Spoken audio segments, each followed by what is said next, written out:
Oh, hi there. It's me, Steve. I mean, Greg. Yeah, it's Greg. So it's spelled G-R-E-G. Now, I know some people, they would like to spell it G-R-E-G-G. However, I lost that final G in a horrible boating accident.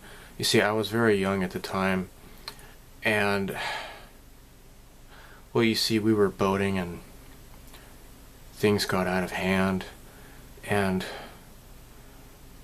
the painful memory of that event haunts me to this very day. So in other news, I decided I identify as a bear. Let me explain. My wife, she has recently taken to making these really delicious beef, like steak salads, right? And so what she does is she'll buy a steak and then she'll just sear it in a fry pan and then chop it up so it's nice and kind of like really red and raw in the middle. It's like really rare, and it's really delicious. And I realized that I enjoy eating raw meat. And now that I think about it, I have had basashi in Japan, which is like horse meat sashimi. It's raw, and I like it. And I'm pretty sure that bears eat horses. I mean, at least like really slow, stupid horses, at least, I guess. I mean, why not, right? I know Tokyo Model Detective, he's been going on about chicken sashimi. Who knows? I might like it. So, when I started to think about it, I enjoy taking walks in the forest and hiking, and trees are pretty cool. And then I started realizing that it all makes sense to me now. I am a bear. I identify as a bearkin. My preferred pronoun is rar. And if you don't refer to me by my preferred pronoun, my fellow bearkin and I will hunt you down, and we will have your social media eradicated. Because, if you're not liberal, then you're a fascist. And that's just the way things are. So, if you say racist things towards bears, then Nazi scum off our streets, off our internet, because coercion and intimidation is the real liberal thing to do when you're dealing with literal bear Nazis. So, boy, it's kind of hot. Maybe I don't want to be a bear after all. Gosh, it is like super hot. Oh, screw it.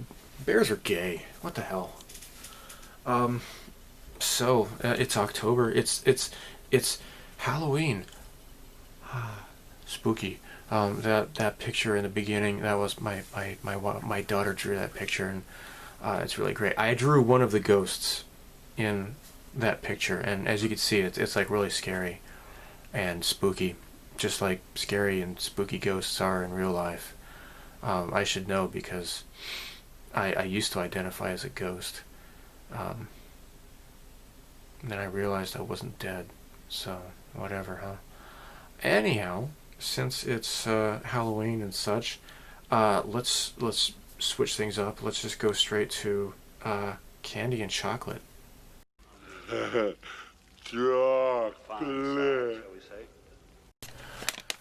So here in Japan, the third grade junior high English book talks a lot about fair trade chocolate, or just fair trade products in general. The problem is that you can't find it anywhere, really. I mean, it's good that they promote awareness and such. And actually, I take some time to talk to the kids, if I'm given a chance to.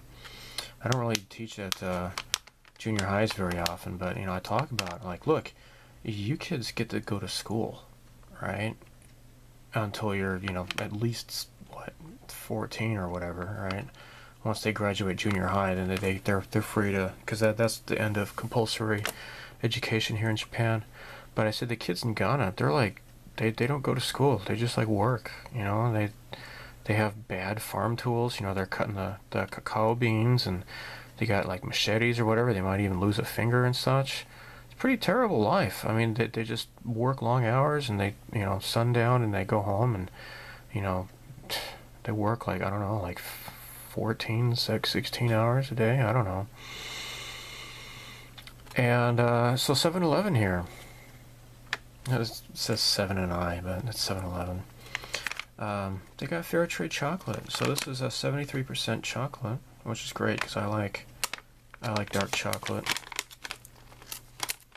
And I'm really happy to see this finally, because I know, like, at the Aeon, the max value stores, they have some fair trade stuff. But it's great. That's really great. Green challenge. I don't know what this is about. Some environmentalist thing. But I can really get behind fair trade. That's great. Alright, so I have featured this, I believe, previously on my channel. Bacchus. Cognac chocolate. This stuff is like...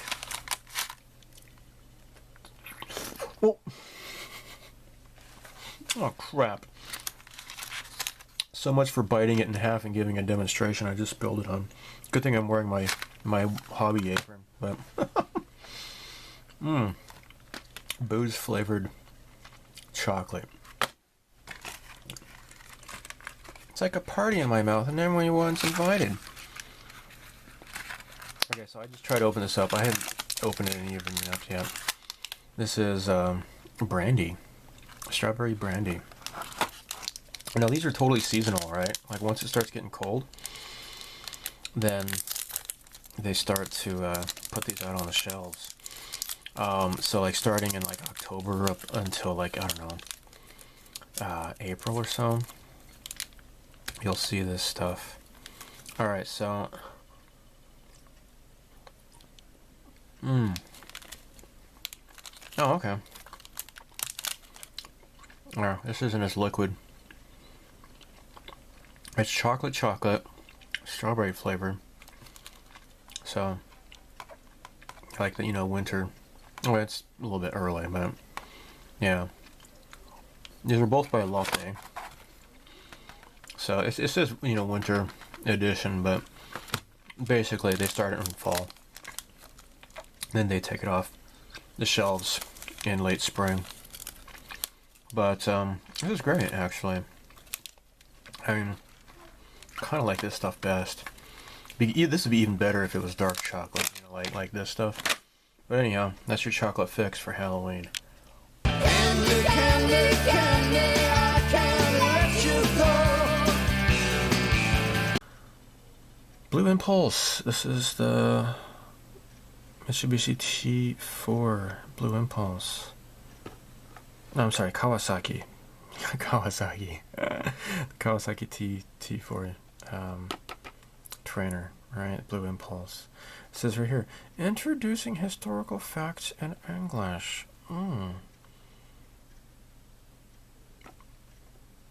Anohino Blue Impulse to the world. So this is 144th scale. It's gonna be pretty small. Alright. You're gonna have 5 different items. Oh my gosh. Oh my gosh. It's blind boxed. You don't know what you're gonna get. F86F. Three flavors of those. Wow, Blue Impulse before they were blue, I guess. I saw this one in a museum. Oh yeah, here's the T2 Blue Impulse. Yeah. 1982. And then from 2011, this is what they have now. Let's see what I got. Let's see what's inside the box. It's been taped here, so I might as well use my box cutter.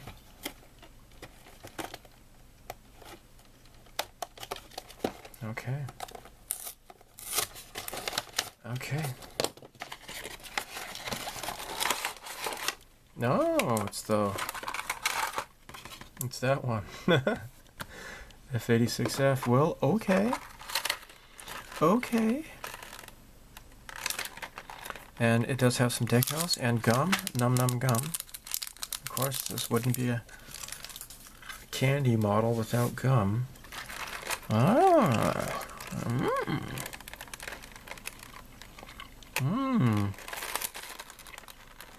It says Blue Impulse right there. So you already get a really fantastic finish here. That's cool, guys. I picked up another one of these too. What do you got for me, Rick Astley?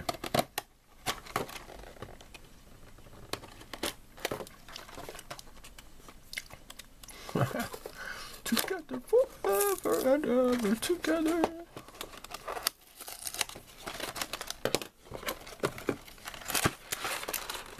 Oh!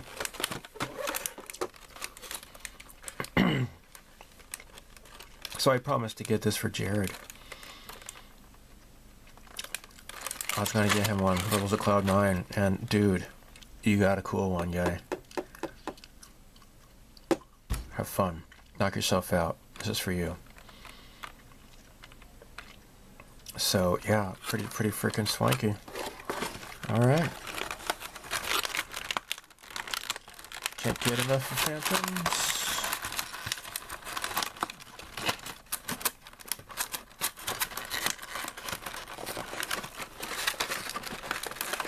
Why won't it go back in the box? Oh my gosh.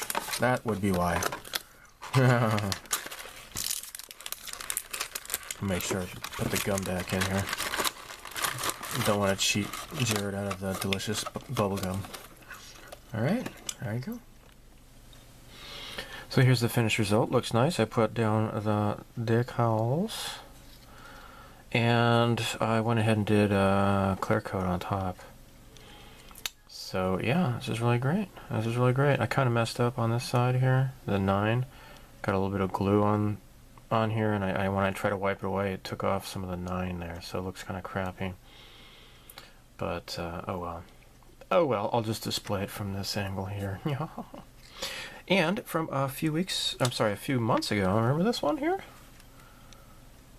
Japanese Transport Aircraft Collection. This is also by F Toys. I completed this guy here, and let me put this on the stand. There we go. Now, unfortunately, the little ball socket wasn't really cooperating. I had to get some 1mm brass rod, drill into it, and reinforce it with that, plus some super glue. But here we go. This is now looking rather nice, I must say. This is that ADTW emblem there on the back, right? So, yeah, pretty freaking cool, guys. Really cool. I like these things. They are nice. And now, a poem by Meow Meow Kitty. Kitcher! Meow meow. Meow meow meow. Meow meow. Meow meow. Meow.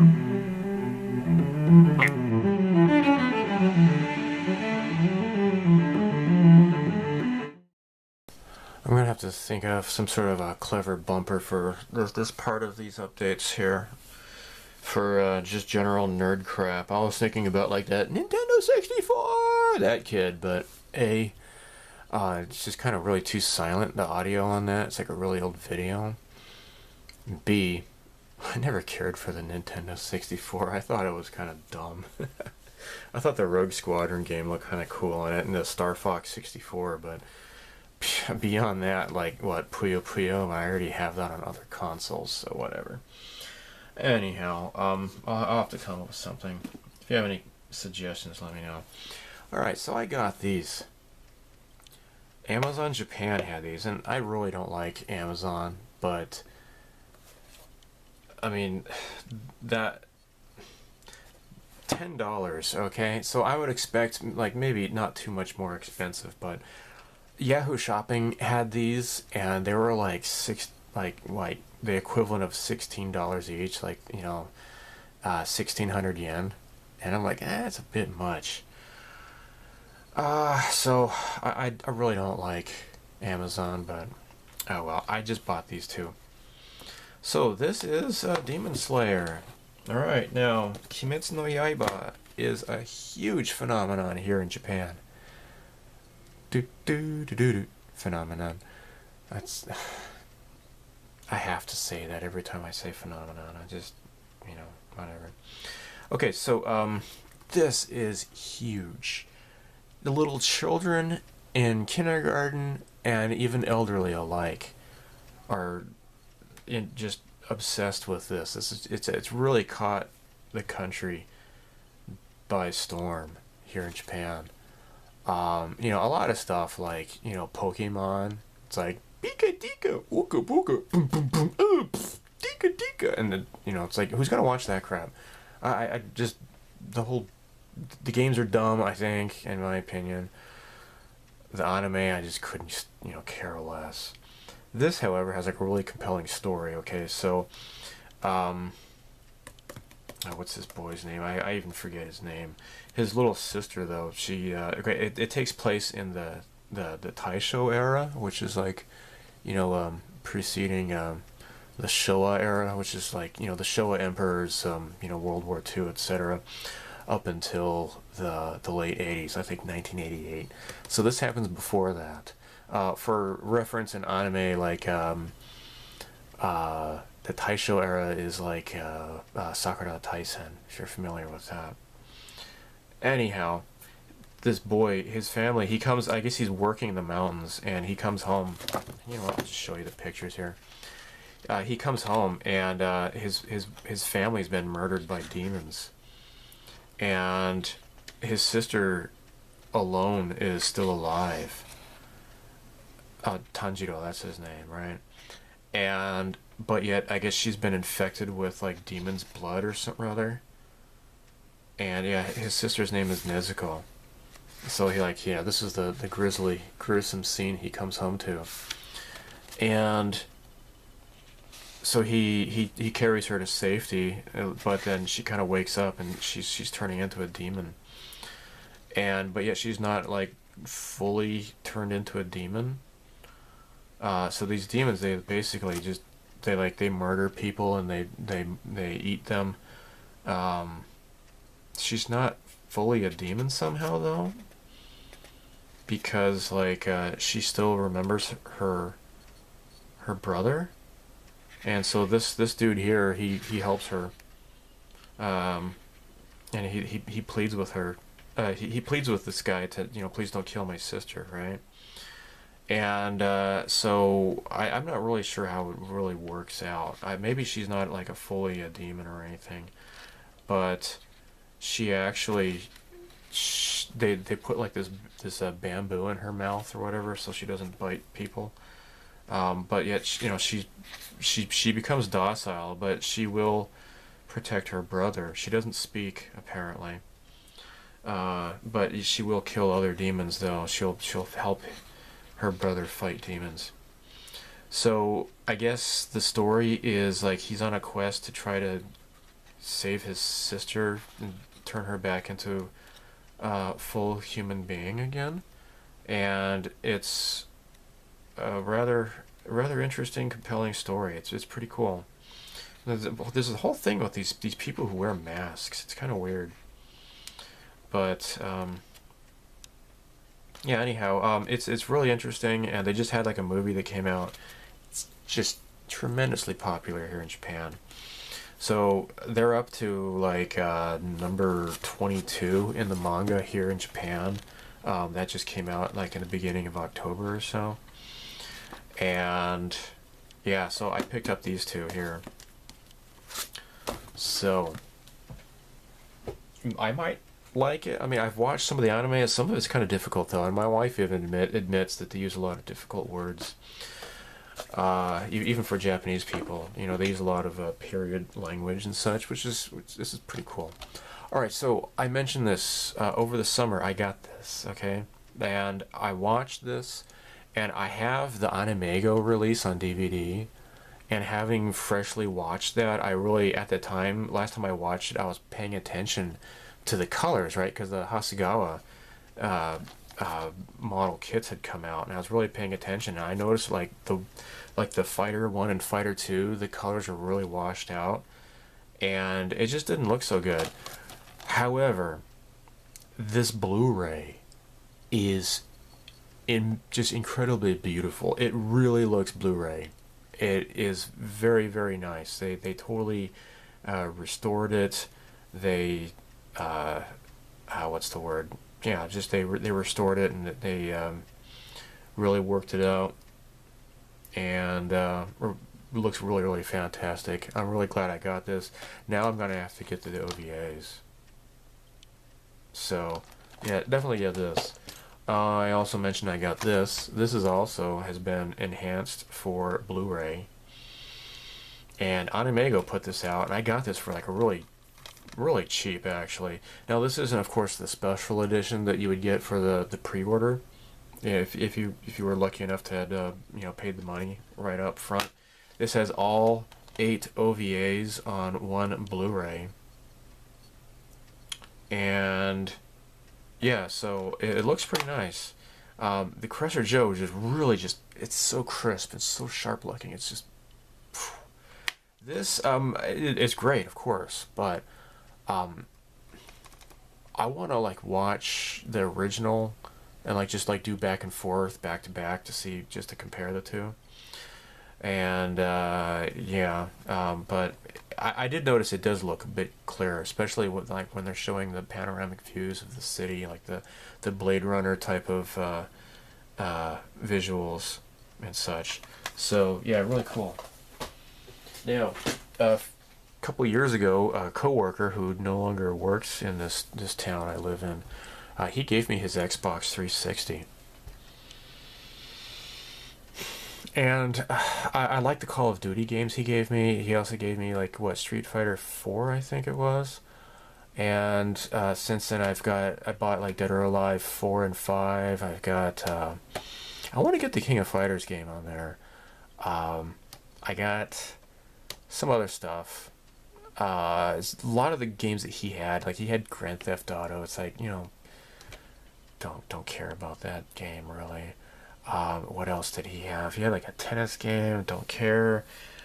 Left 4 Dead, which is whatever, and then Mass Effect and Halo and a bunch of other stuff I'm not really interested in. And he got like the Singapore versions, so they are region 2, but they're in English, which is great because it's a region 2 Xbox, right? So the 360, it's not region locked, but they left it to the programmers to decide. And so anyhow, this is a shmup. This is Mushihime Sama Futari version 1.5. This is such a beautiful game. Now I have the original Mushihime Sama. I got the limited edition for the PlayStation 2. And like I use, like, for example, the Eggplane videos I use the music from Mushihime Sama. Really, really awesome music. A really great shmup.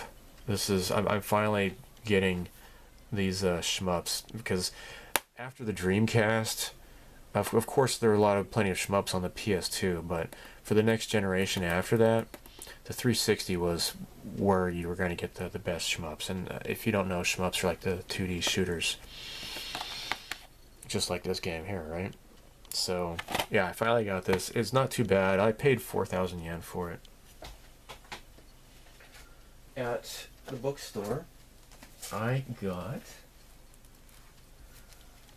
this. Really, really cool. Sorry, my friend on Discord I'm talking to. This is the X68000 Perfect Catalog. I saw this online and some information. I don't know how I saw it, but I saw this at the bookstore because I was picking up the model magazine. I'll show that later in the video. I could not resist. So The X68000, I think it was in 1988 was the first year? 87, yeah, 87 was the initial year. This is a personal computer, and it was just a gaming powerhouse as well, right? So this is back in the days of the 5 1/4 floppy disk drives. I had no idea there were so many different flavors of this computer. So it shows, like, this is the standard here, like you see on the cover here. This is what it looks like. You know, keyboard, mouse trackball. Oh, mouse trackball. That's cool. Gives you like the hardware specs, and you have the motherboard. It's just amazing that some of these still work today. I mean, heck, geez, I don't know if my I mean, geez. Yeah. Like, my first computer was a 286, and that was from like 88, 89 or so. So anyhow, this, if you're into shmups, this is really a cool game system. But what I have is my RetroPie, and I've shown some video of that on my channel. But yeah, check this out. It's got like a little, you know, Famicom style joypad here. It's got like a cool joystick and throttle here. That looks really familiar. Man, that trackball. I think I've seen something like that in America.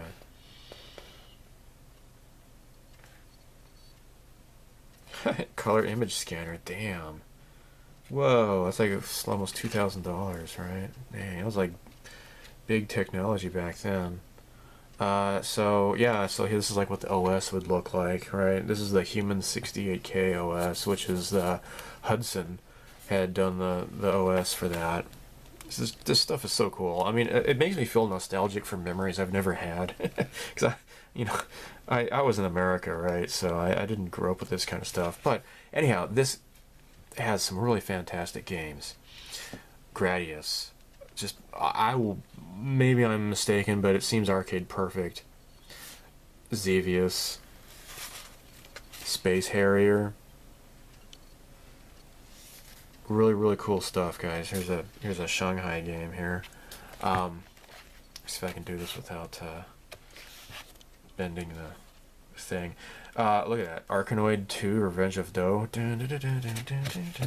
I love that. I played that like crazy on my DOS 286 here. Of course, there's a lot of like... oh, here's Twinbee. Yeah, lots of cool crap, guys. This was just really, really fantastic for its time. And a lot of these games, they run pretty well today, too. The RetroPie emulator, unfortunately, there's no save states for it, and it doesn't work. I'm sure other 68,000 emulators, I'm sure they're fine, but the one for the RetroPie, at least I can't get it to fit. I can't figure out how to enable the save states. Here's Salamander, Thunder Force 2. I have to look for that. Some of the games don't load up, but you know, whatever. There's a heck of a lot of... Oh, here's Maison Ikoku. Look at that. Tons of anime games on here. Yeah, Bosconian. Yeah, lots of Namco games. Bunch of Sega games. There's a bunch of like a little kind of racy hentai kind of anime games as well. So if you want to crunch through a whole bunch of moon runes that you can't read, and just to see some sexy anime titties, then this is the... This is something that would be interesting for you. Yeah, here's Afterburner. This one, you play with the mouse. I'm sure the trackball as well, I imagine, if you have one. But here's R-Type. Like I said, just tons of stuff. And, of course, lots of tee-hee-hee stuff. Starship... Rendezvous. Oh, actually, I played this one, and like gameplay was so horrible, I couldn't even like. It's like it's easier just to try to avoid the monsters, than to try to attack them because the gameplay was so crappy. I mean, I didn't even get to the like each level. There's like some woman you have to sexually harass into submission or something rather. I don't know. Genocide, yeah, lots of cool crap, guys. And so, yeah, it goes year by year. Here's 1990. Here's Ginga Eiu Densetsu, Legend of Galactic Heroes. Now, I do have some of those games, like for the Sega Saturn and such, and there's one for the Super Nintendo as well. Lots of TNA games, but lots of anime games, and there's a Nadia game in here as well. Oh, Galaga 88, kick ass. Now, this is unless I'm mistaken, like some of these are like really arcade perfect, and apparently I know Capcom and Konami, they had actually worked on these to develop for the arcade games and such. There's a really fantastic Castlevania game for this system. But yeah, lots of TNA games. Lots of TNA. Gemini Wing. Yeah, I've played a lot of these on the emulator. And it was a Dynamite Duke. Look at that. I remember that. I didn't know that was on here. There's just so many games that, because I got all the ROMs, and I haven't gone through them all. Obviously, it just takes forever. Marble Madness. Apparently, this was pretty popular for an Atari game. It was popular in Japan. Proteus, Kick-Ass. What page was it on? There's more Legend of Galactic Heroes stuff. I have some Legend of Galactic Heroes resin kits I'd like to do. Genocide 2. Here we go. Here's Star Wars. So I did a video of this, and some dickheads voted it down. He's not making a modeling video. This is games. Well, screw you. I mean, I started this channel doing video games mostly, so up yours. Gradius 2. I would say perfect conversion arcade port. Really great. Lots of cool stuff, guys. So yeah, this is a cool thing I picked up, and I've gone through this, looked at all the pictures, and this is weird. There's a BattleTech game. I didn't know that BattleTech was popular in Japan. Weird, huh? So, oh yeah, there's Strider Hugh. There's Strider. I haven't played this. So, like, again, some of the games they don't load up, or maybe they take forever to load, and I give up waiting. I don't know. Sim Ant. I played that like crazy when I was in high school on my computer. Man, Sim Ant. But yeah, just so much stuff. Some of the the RPGs might be worth going through. Oh yeah, Cotton, for example. It doesn't load up. I've tried. It boots up, and I hear the music and stuff, and then it just doesn't ever boot up. I don't know what's going on. But I was kind of disappointed because Cotton is a pretty cool game. Man, this is like the original Cotton. I have it for the PlayStation, but whatever.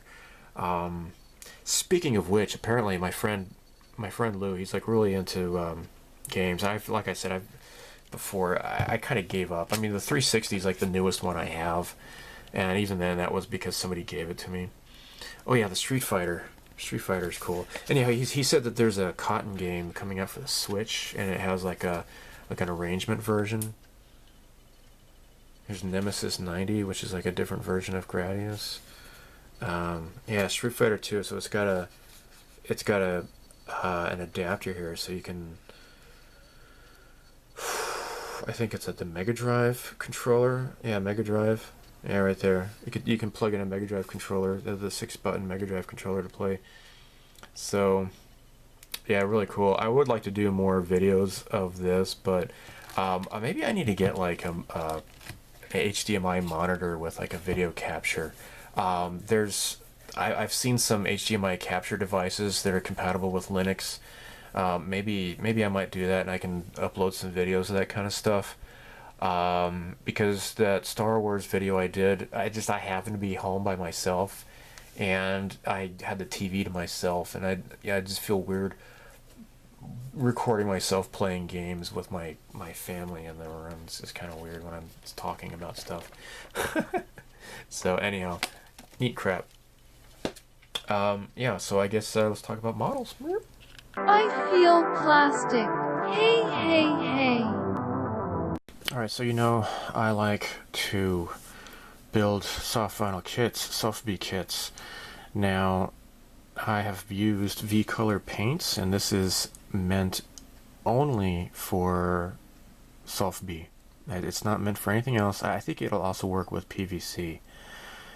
I have one PVC kit, and that is the Galaxy Fryline Una kit. But anyhow, so this stuff is disappearing. I can't find it anymore.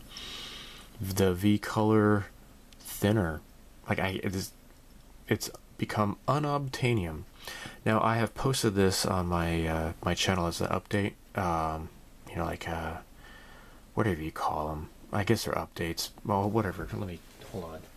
Yeah, they're just called posts, right? You can post messages on your community tab or whatever on your YouTube channel.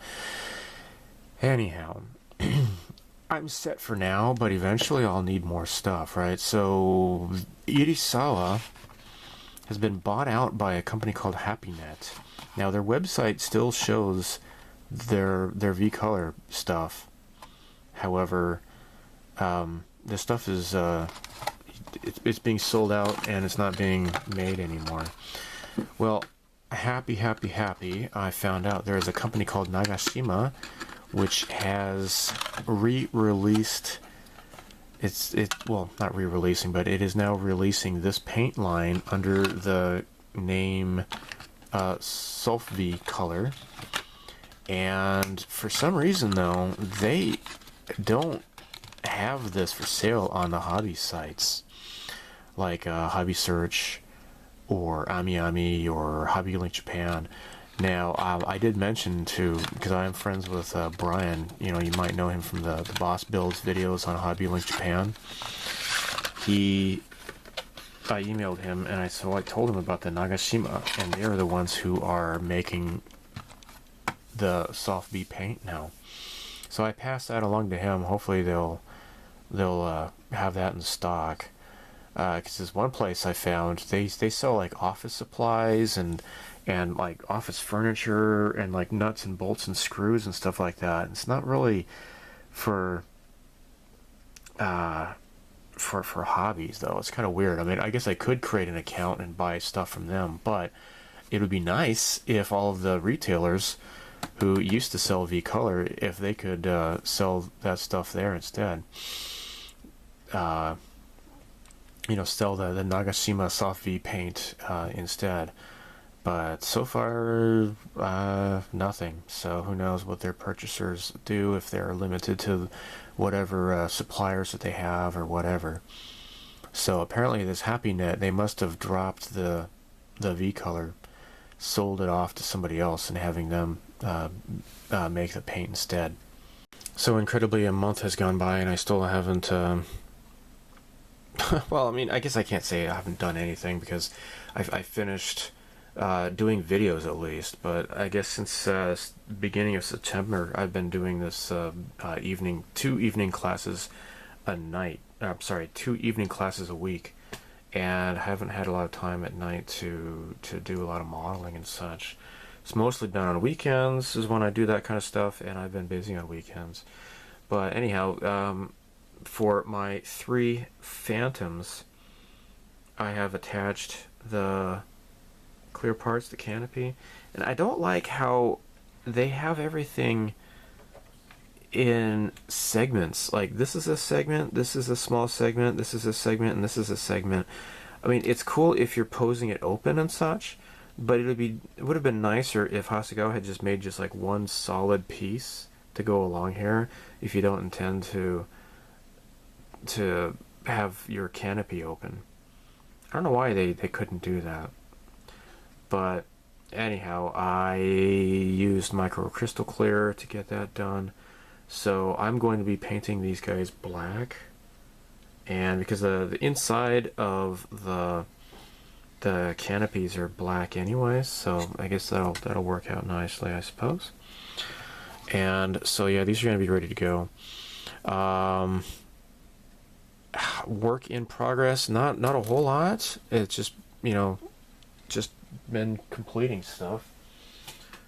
And I have been slowly working on my, like, here's her hand. I need to paint white around the trim here on her hand, that her hand guard, and so there's just some touch-up paints I need to do with her. I have been working on the Macross Valkyrie more, and I got the white paint down, and I guess I'm going to be starting on the blue paint pretty soon.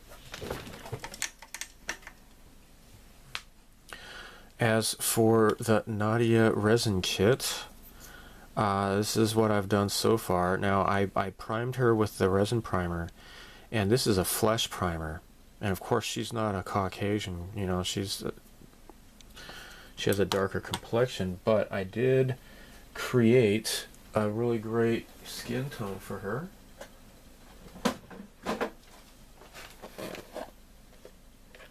Now, for the V color, this is what I've created for her, and that looks really nice. I'm going to do the soft B kits. I've been kind of slowly working on those a little bit as well, but I matched it. I matched it with Mr. Color paints. Now the deal is, what I did was I mixed Mr. Color brown with Mr. Color fluorescent orange. So it's Mr. Color 7 and 173. Mix these two together and added a little bit of flat white, and looking pretty cool. This looks really darn nice, I think. And the paint that I had tried to do with Tamiya paints, not good. The reason being is because the Tamiya brown is very dark. This is Tamiya flat brown here. And this is Mr. Color brown. So this is like, their flat brown is actually like really dark brown. And this already has a bit of like a, at least to my colorblind eyes, has a bit of a reddish tint to it. So this was easier to work with. I just could not get the Tamiya to work at all. And it looks, I mean, what I have come up with, and even though I ended up wasting a lot of paint, it looks good for like an African skin tone, but not for Nadia. Nadia is different, right? So if you've seen the show, like, she's from Atlantis, right? So they have more of a unique color tone. I would say more like Arabic or Indian more than African. Although it depends. I would say more Arabic than anything else. But yeah, so this is really cool. So what I did was, because I don't want to just paint her skin tone on top of like the gray primer, I wanted to put down the flesh tone primer on there first, and then put the brown on there, so it'll probably have a better color underneath it. And it's going to be, I'm going to have to make it like a NSFW. I'm going to have to make it adult only video, age restricted, due to the nature is what you could see here. Hopefully I'm not getting in trouble by showing this, but you know, whatever. Let me see what else. So far nothing with the Warhawks, the P40s. I haven't done anything with those yet. I do want to show you a really cool magazine. Let me clean this stuff up and show you. Alright, this is the December issue of Model Art. And once again, this is focusing on lots of interesting different paints. So, first thing I noticed here, they're coming out with different new Lascius. It looks like Lascivis, but I'm just saying the Japanese pronunciation. So, as you know, hopefully, there's like a base coat and then like an overcoat, right? So like they had like the white peach or the cocoa brown, and then you would have like the orange pale red or the pale brown to put on top of it to finish off the skin tones, right? So it looks like they're coming out with new base coats. Now this is Tokihai Iro, which is like a ibis. It's a type of bird. I think this is going to look a lot nicer for like Asian skin tone, or if you add brown, perhaps that might more look like Nadia, I suppose. I don't know. Nut white, which is going to be an interesting, like, different type of pale. And then smooth pearl coat, which is whatever. Now they also have the aura, which is good for hair color. Now they have like Shirayuki Iro, like the white snow. If you're gonna do like a white haired, like I'm thinking like, I don't know, like K Prime from King of Fighters or something like that. That type of white hairdo. Or this is Ama Iro. Okay, so yeah, whatever. So it just says like you know, you can do this for like anime and game characters. The smooth pearl coat says for flat base. Namiraka smooth, just like a creamy texture, I guess. Namiraka is just like a soft and silky or whatever.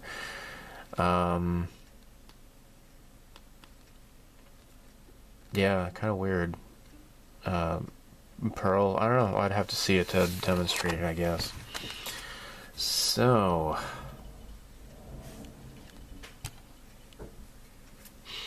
this is gonna show some pretty cool stuff. Look this out. Check this out. Academy is doing these Gatchaman model kits. Isn't that weird? That's pretty cool. That you know, it takes a Korean company to make some cool retro anime kits. All right, so showing like these are like the basic colors: the cyan, magenta, and yellow. How you can make stuff like, here's the color chart here. If you want to make red, you get magenta and yellow mixed together, so on and so forth.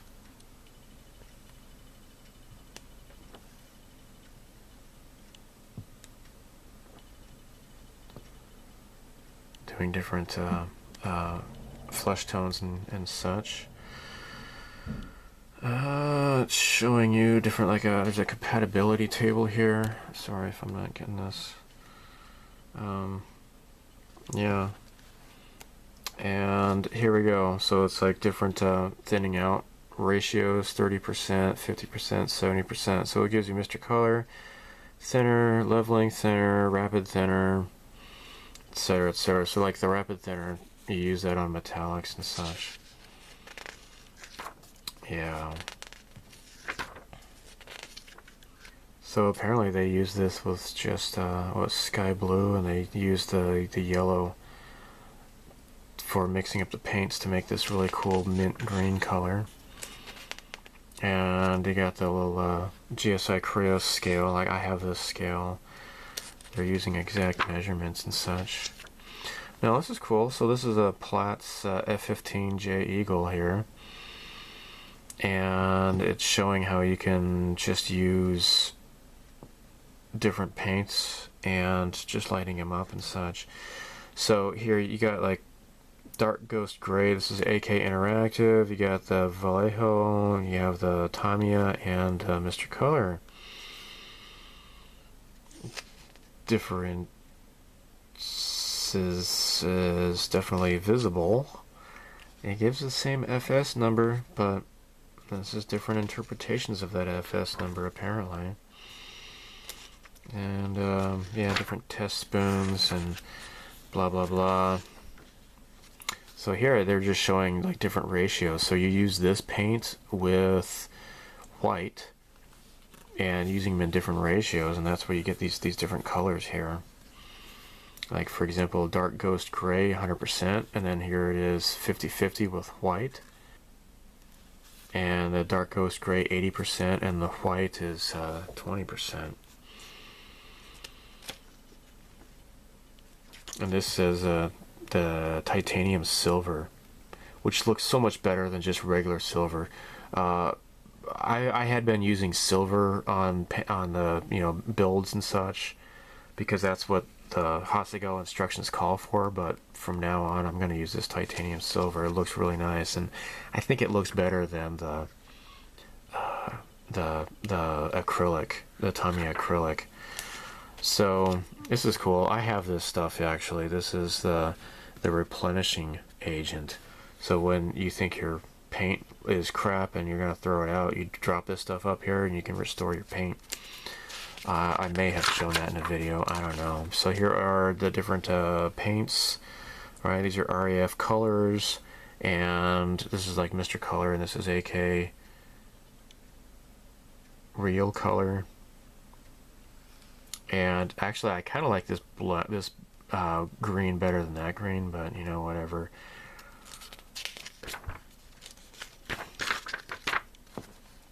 So like they're doing pre-shading and modeling and such. They're really doing a lot of stuff on AK paints. Oh, this is new. This is new. Mr. Weather in Color. They have white dust and they have light grayish. So they're showing like this side is the white dust and this is the light grayish, and then, you know, so on and so forth. Interesting. Here's a cool buildup of the blockade runner. And they're using AK paints on that as well. It looks like they're doing a wash. So, making it look nice and filthy. Aggressors. Yeah, they've been doing a lot of this aggressor archive stuff. They also have standalone books as well for the aggressor stuff. Cool dioramas. Oh, there's Leonardo. Dude, if you ever go to Tokyo, you gotta check out Leonardo. That's so cool. They have 3 different locations. What else was in here? Oh, this is really awesome. I think they've shown this in a previous episode or issue. I don't know. It just looks kind of familiar. MiG-17F by Airfix. Let me skip ahead. That's the F-8060 Saber dog. Oh, Cup Noodle. You may have seen this already. I think Hobby Link Japan did a video on this. Cup Noodle. Isn't that great? That's so cool. It looks really cool. I don't think I'll ever buy it, but they really did a really fantastic job with that. So, yeah, I did watch somebody build it on. I think it was a Japanese modeler. Oh yeah, Ebro. That's they're in Shizuoka. All right, where is it? Oh look, the Crusher do Cordoba build. Isn't that great? They built it up for the magazine here, and it comes with a Minerva to scale with the Cordoba. Pretty cool. Pretty cool. Alright, I'm going to show you my acquisitions I've got this month. I do not deny that my heart has greatly desired this. No, it's mine. Oh, mine. Oh my crap. Alright, so I'll tell you that this goes for a lot of money on eBay. And I don't know, you can look it up for yourself. Now, this is the 30th anniversary Cylon base star by Revell. You can get the monogram original for not too much. All I can say is I'm so glad the Japanese people do not know Battlestar Galactica the way I do. Now, there have been other things like, I think Konami made, like, little, blind box, like candy toys, like this is, I believe this is by Konami. Of course, this is the Narcissus from Alien, or Aliens. Well, both movies actually. But anyhow, of course Alien is going to be a lot more popular in Japan, but Konami also made some Battlestar toys, and those go for quite a lot of money. Occasionally you do see some stuff, like for example Tron is not really that popular at all, but like Kubrick, they've made Tron stuff, so you know, like going back like 20 years or so, and I still have those toys, by the way. But yeah, so this, I got this for 9,800 yen, and I had a whole bunch of T-points saved up, and so that pretty much went towards shipping. And so roughly about, I don't know, United States dollars, I'm guessing about like maybe $92 or something like that. And this can easily go for double on eBay, especially because this kit, I didn't even notice this. I did not know this from reading the description, but this was still shrink wrapped. Wrapped in plastic. And oh my gosh, I was not expecting that. And it came. And actually, I was Skyping with Jared Revell at Cloud9 when this arrived. And he got to watch me yank off the shrink wrap. And yeah, so you didn't get to see that. But watch him take the pleasures from removing the shrink wrap that once corrupted mankind.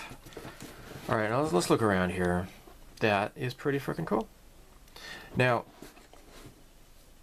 Revell had released, again, this is the 30th anniversary. Actually, they did what? They had like a 25th anniversary, weren't they? Hold on a second. I've got the 25th anniversary. What is it? The Colonial Raider. Oh, no, never mind. It's 30th. Okay, yeah, I'm thinking the 35th anniversary is the set of kits that Mobius started putting out, right? And so we got this. Okay, so if you haven't seen it, I did a build-up of the Revell 30th anniversary Cylon Raider, which is great. They added some clear parts for like lighting the kit, which is really great. They did the 30th anniversary Colonial Viper. Now the Colonial Viper, the original one, there was just like an opaque plastic for the cockpit canopy. There was no cockpit detail inside whatsoever. They developed a whole cockpit interior with a figure and everything, which is really cool. And also some clear parts for the lighting up the engines and such. They came out with this, and they did not come out with a repop of the Battlestar Galactica itself. Apparently, it just was not accurate. I mean, if you look at it, it looks cool, but I guess they figured they weren't going to bother because it has too many issues with that kit, and I'm just repeating what I have heard, okay? So, let me give you a look over here. So it gives you like a top-down. So this actually has the original kit is pretty good on its own, and this has some additional parts.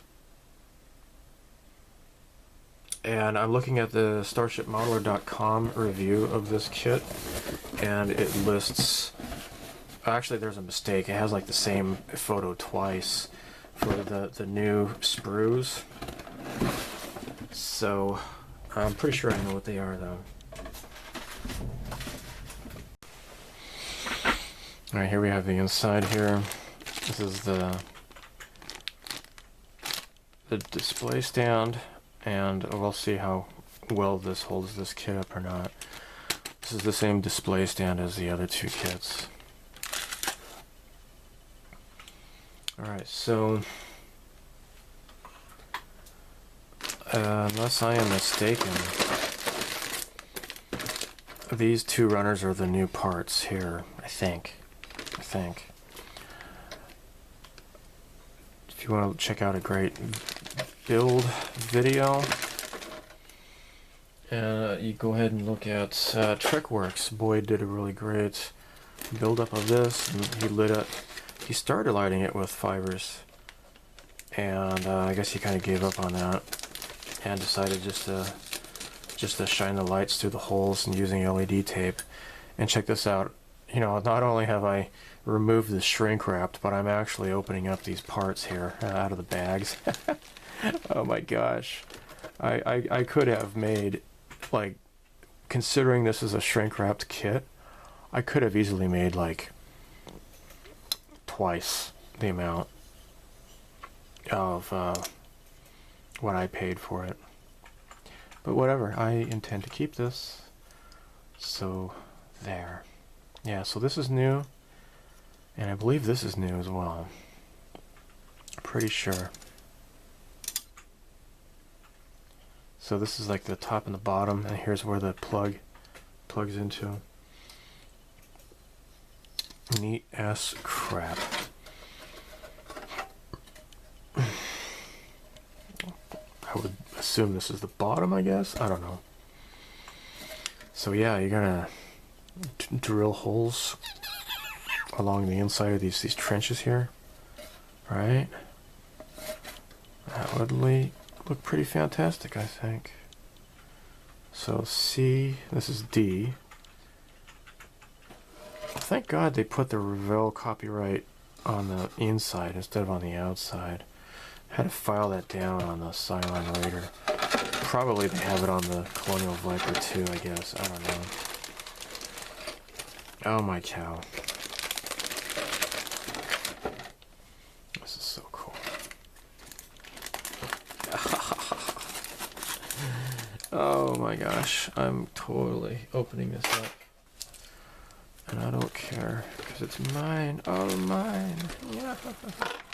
Got a loose part here. Meerp. Oh, if I put those there. Where'd that loose part go? Oh, well, whatever.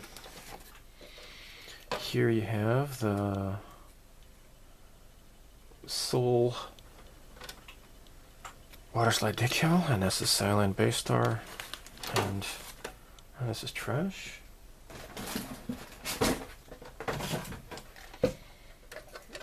Dude. Oh my gosh, dude. So I wonder, maybe this is the top, I guess. I think Jared said these things right here are actually the tail fins of a B-25, I think he said. Or B, I don't think it was a B-17. I think he said it was a B-25. I don't know. Anyhow, the level of greebly detail on stuff is just really, really great. They really did a good job. This is from the 70s, you know? And apparently this just fits like so.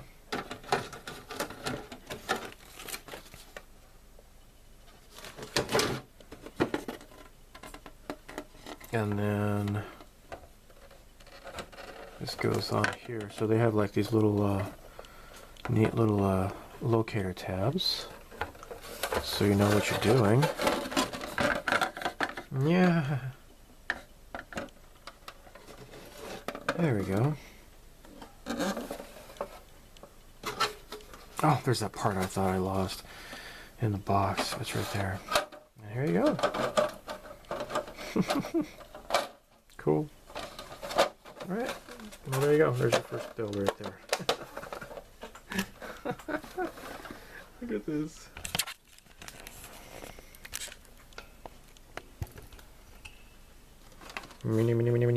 Flying saucers. Cool. I don't know if these are new or not. Here's where this part came off. But yeah, thanks to the additional parts, they greatly improved on a kit that was actually pretty good for its time, and kind of still holds up today, I imagine. Really, really cool. So this is, I don't know what this is. Let's take a look at the instructions. Oh, yeah. That's right. Where'd that loose part go? So these kind of just sit on top here. Like, yeah. Yeah.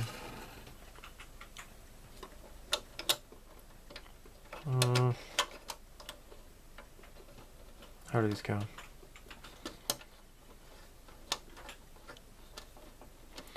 It's something like this. Okay. And that is pretty cool. That is pretty cool.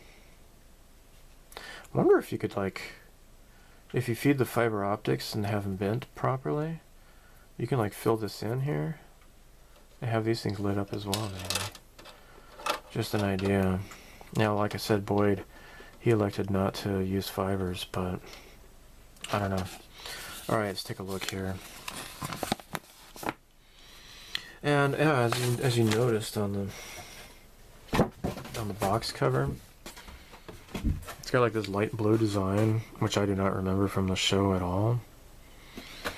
So I don't know if I would do that or not. Might just leave it just as one color. If the original model was painted such, I'd have to look, I guess.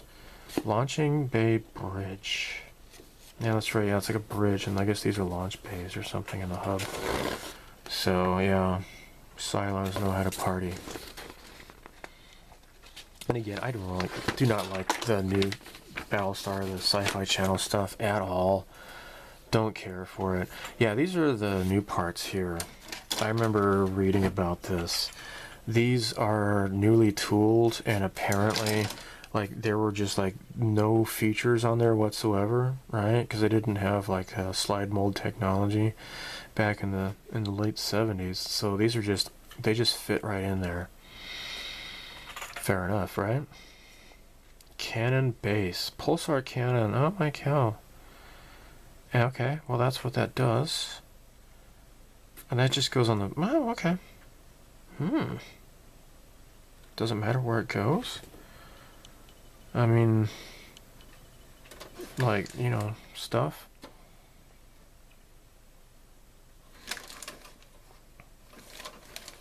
I don't know where it goes. Shoot. I don't know stuff and things. I don't know about... stuff about things, unless I got this upside down, perhaps. I wouldn't know. I think it's like the same thing. Maybe it's a repeat pattern, right? Let's look.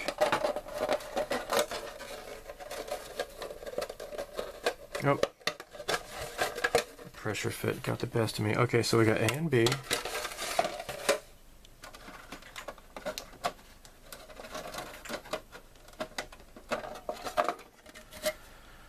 C and D. Oh, well. Okay. Well, now. Is that how it works? A is the upper, and then B. Okay. Well. Now, which one's A again? Okay, this is it. It's gonna have to go up here somewhere. I'm not sure, but... I'm looking at what the instructions say. I'm trying to figure out where this guy goes. But alas, I do not see it. Maybe it's supposed to bridge over. I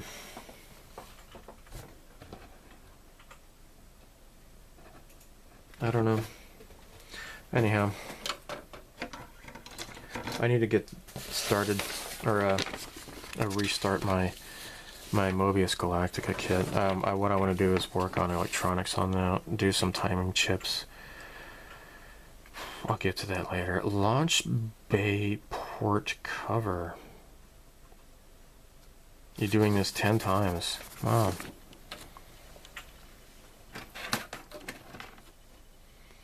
That's what these are here.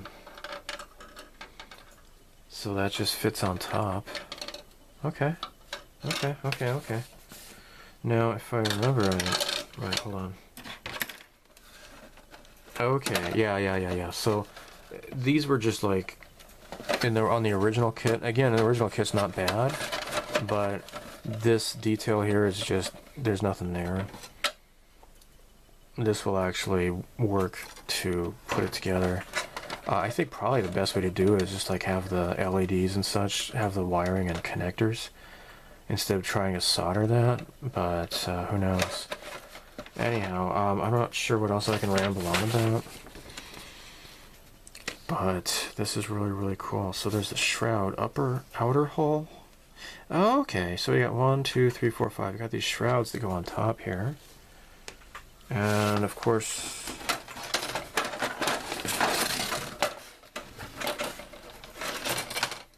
this is where the stand fits into, and this must be the top.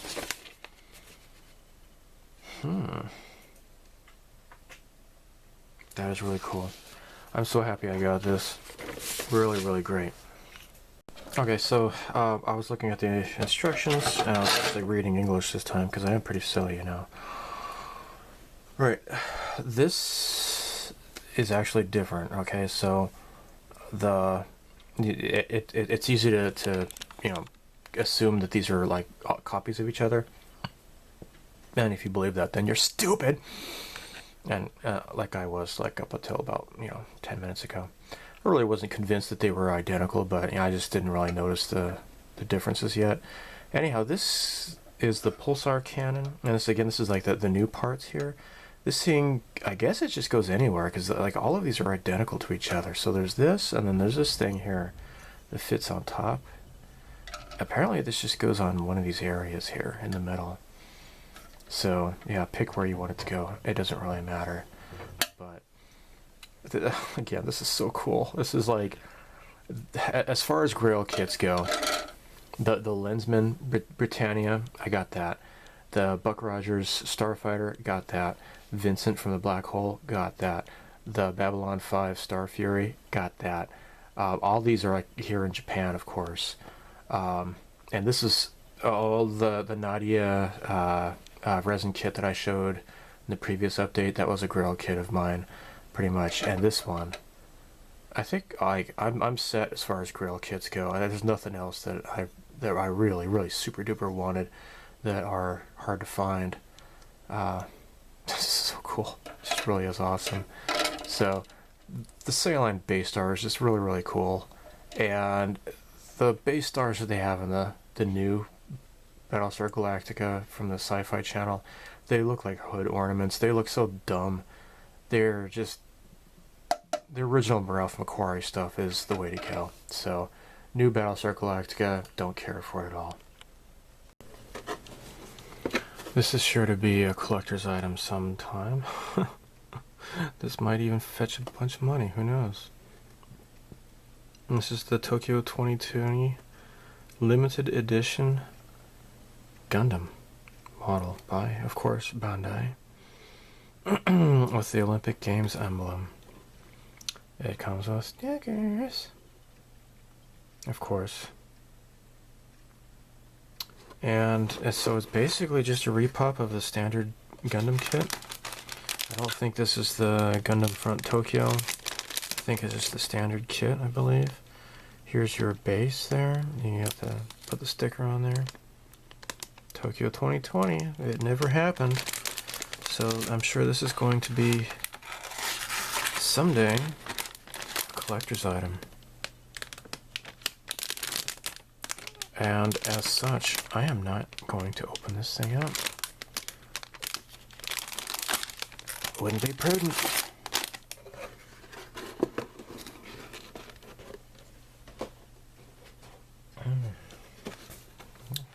Also by Bandai, I picked this up at my local hobby shop. Payday yay day. I got this. This is Fate Grand Order Saber Altria Pendragon.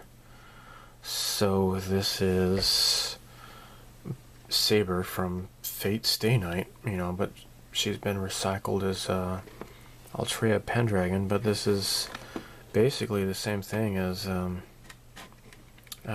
when she was a remanifestation of King Arthur in Fate Stay Night. And if you don't know that by now, then I guess you probably don't care anyways.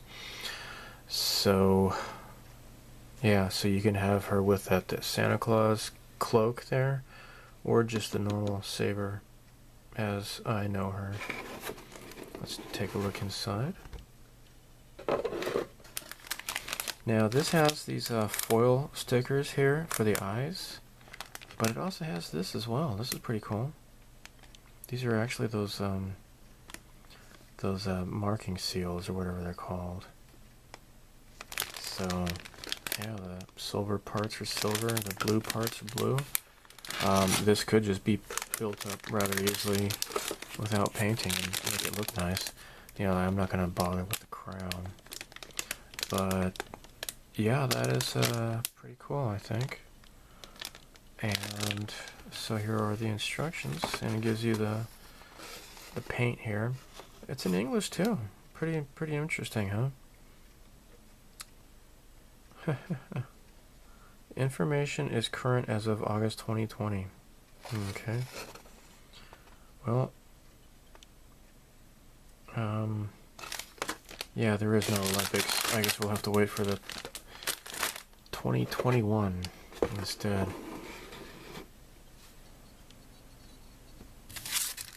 This is 48 scale Edward exhaust intakes for the Hasegawa F4 Phantom kit. So, if you've been watching, I haven't uploaded any of those videos in a while, but I need to prime them actually. I want to get back to them. Of course, I always say that about everything. I have 3 separate 72nd scale Hasegawa Phantom kits going on simultaneously, and I have used Edward's photo etch for their the 72nd scale kits, and this is for the 48 scale, and I do have a 48 scale Phantom, and it was the Farewell 2019, the black one or whatever it was, I can't remember. But yeah, now I have a 48 scale one. I ordered this at Hobby Link Japan. Okay, while the other videos, the other unboxing videos I just recorded earlier, that you just saw earlier, those were recorded earlier this month. Tonight is Halloween night, and I just got this from Ohmygosh. So, what you will see from now on, I have just received as of October 31st. Oh my gosh, both of these kits have been delayed. First, I'll start with Fine Molds F4EJ Kai Fighter. Now, brand new tooling, totally brand new kit. And I'm sure this is way superior than the Hasegawa kits that I'm currently working on. Now, they have an F4J and an F4EJ Kai. Now, of course, the Kai is the upgraded version, okay? Alright, look at the video, or look at the box here. You can get the JASDF missile. They misspelled it. Isn't that cute? Oh, Japan. I'll never have a shortage of work as long as Japanese people just cannot grasp the English language. JASDF missile set. Pardon the misspelling. Of course, this is detail parts not included, sold separately. Nano aviation basically is the seat belt and the pull rings. You have seen that in my Hasegawa build videos.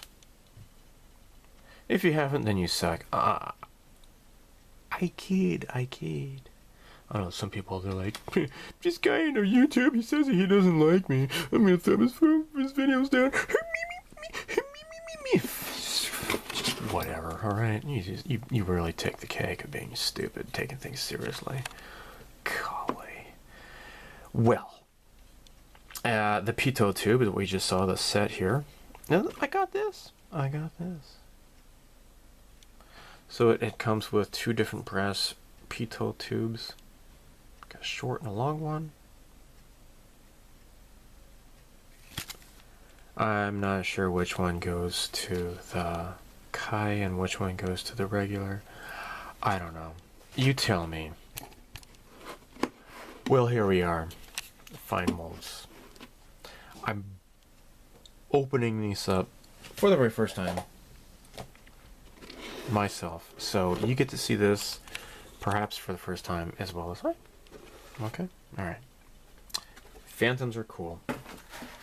Needless to say, if you disagree, then I don't know why you're watching this video, because you pretty much suck.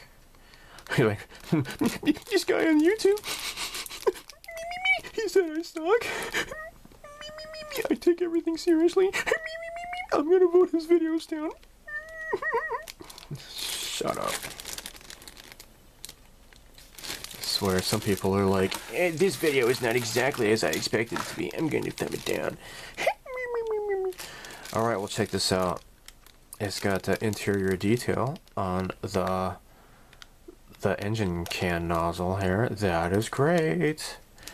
Assuming you've watched my Hasegawa Phantom builds, I use the what are they called? Edward photo etch for the engine can nozzles. Dude, look at those rivets. Look at those rivets. Oh my gosh. Oh my gosh. That is great detail, guys.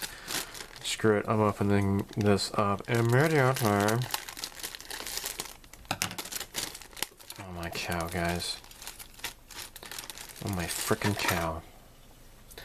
Already I can see this is far better detailed than the Hasegawa kit. Now, to be completely fair, the Hasegawa kit came out in, I think... Alright, so I had... The first one I finished was the old one. The old tooling from the 70s or whatever. The ones I'm currently working on are from, I want to say, 1988, perhaps.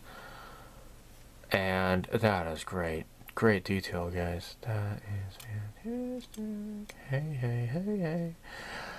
Oh, I see a bit of flash. Dun, dun, dun, dun. Oh, look at this. You see that? I'm going to bend it here so you can see what I'm talking about. That is flash. Easily shall come off, I'm sure. Easily. Removable. Let's go ahead and take this out. Oh my gosh. Alright, so you got this, the lightning, arresters here on the nose here. That's nice detail that I believe the... You know what, let me just grab it. Do not believe I see this on the Hasegawa kit, and I'm correct. It's not there. Dude. Dude.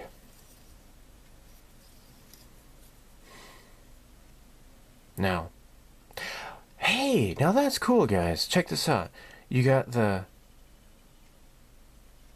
detailed instrumentation, and you have a flat, because if you want to just use only the decals, you may do so, or if you want to paint it up yourself, or attempt to put the decals on top of the raised detail there, you may do so, and that's for the front and the back. Holy crap, is that not cool? I think it is.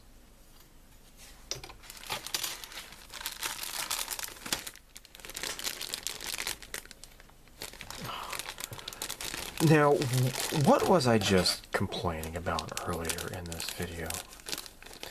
I mentioned about the Hasegawa kit and how I said, gee, I really wish that they had just included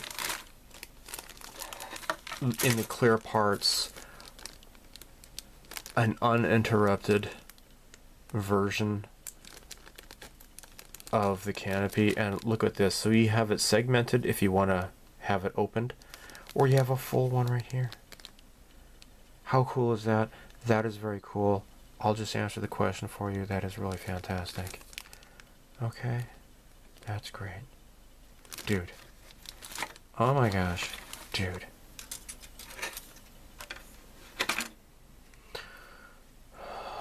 Lots more. I really don't see any rivets on here. Not that I really particularly care. But they really did a good job at... Yeah, there's like 0 rivets. I don't think Hasegawa started doing that until like maybe the 90s or so.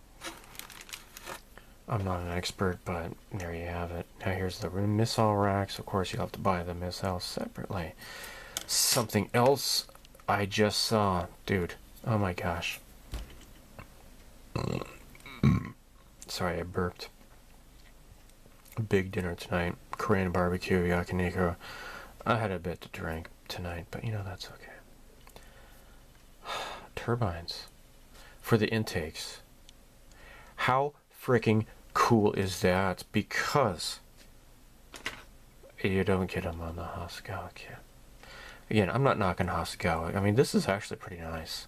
It is just older, and of course there is room to improve.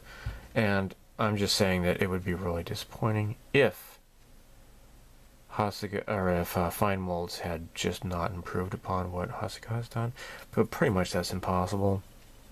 This really is a labor of love. Look at that. Look at that detail in there. I imagine that's probably like some detail for the wheel wells, perhaps. Here are the ejection seats. They look pretty darn nice. Intakes. Oh yeah, those little insert things. I don't know what those are about. I forget where they are.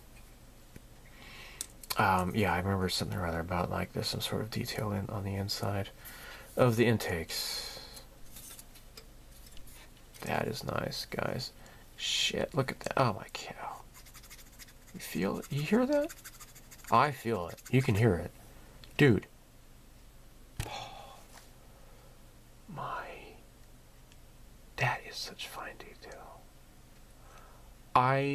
I'm okay. I would think I should probably use like a really fine surfacer, because I'm afraid some of the detail might get lost. And this is just wow. Wow. Wow. Gosh, this is so freaking cool. I'm sorry if I just keep repeating myself, but now here's the arrestor hook here. Right? It comes in both sides, and then there you go. This is really impressive. I'm sorry if I just like go, wow, dude, wow. I'm sure you think I sound like an idiot. Maybe I am. Perhaps I am an idiot. Some people may say so. But I don't care, because do they have YouTube channels? Maybe some of them do. But I don't care. This is my channel. And you can piss up a rope if you don't like it. Guys, this is really cool. This is really cool. Now, again, this is the F4 EJ Kai. Now, after I had already put in a pre-order for this, Fine Molds has announced they will have some limited edition, the 2020 Phantom Forever and stuff like that, which I am actually already building as the Hasegawa kits, right? With the one with the frog and the one with the Phantom character. They are going to have those coming out in December. And I'm like, I've already, this is supposed to come out in, I want to say the end of August, perhaps. And it has been postponed. Now this has the frog, this one has the eagle. The one, like the old Legacy Hasegawa kit that I had the eagle one. Don't get that here. Oh, hey, look at that. Look what they did. They have solid here. Or they have them individually. Well, yeah. Two different, so look at that. That's cool. Interesting. Now, if you saw the old Legacy Hasegawa kit build I did of the old Phantom from the tooling from the 70s, this didn't have the gray coloring. I had to mask it off and do that all by myself. But this decal sheet is just, damn, lots and lots of detail. These here, what you want to do is the vertical stabilizers, don't assemble them before painting. Paint them separately, put the decals on, and then attach those suckers, because it's going to look dumb if you don't, because this is all one solid decal, and you don't want to be an ass. Don't be like me.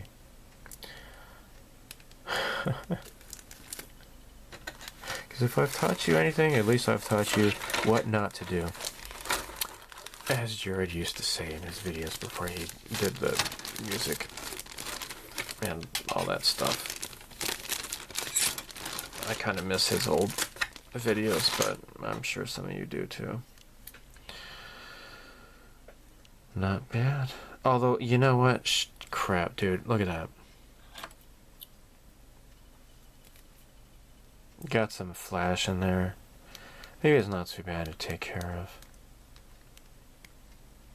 But at least it's not totally smooth, right? And maybe if you really, really want to. Now, you could do you could use those Edward, maybe, I guess. It might be the same. You know what? Hold on, let me see. Let me see what it looks like. Or let me see what being rather familiar with the Hasegawa Phantoms, especially the 72nd scale, and a bit with the 48 scale, I can kind of tell you. Alright, dudes. Here. A58. That's what these are.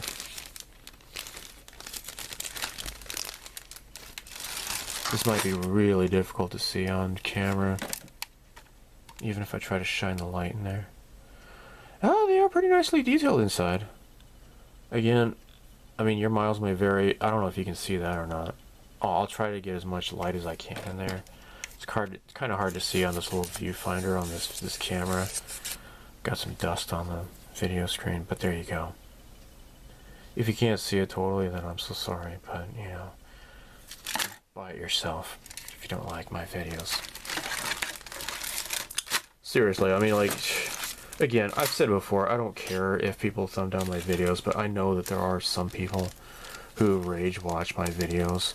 At least one guy I know, I'm not going to mention any names, but it's like, he's like, that guy, Greg, he uploaded another video, I'm going to click on the video just so I can thumb it down. I don't like him because of reasons. Get alive, I swear. Get alive. And if it's who I think it is, I watch his videos and I thumb him up because I think he does a good job. And no, I'm not going to say who it is. It's someone who actually I was kind of rather fond of, but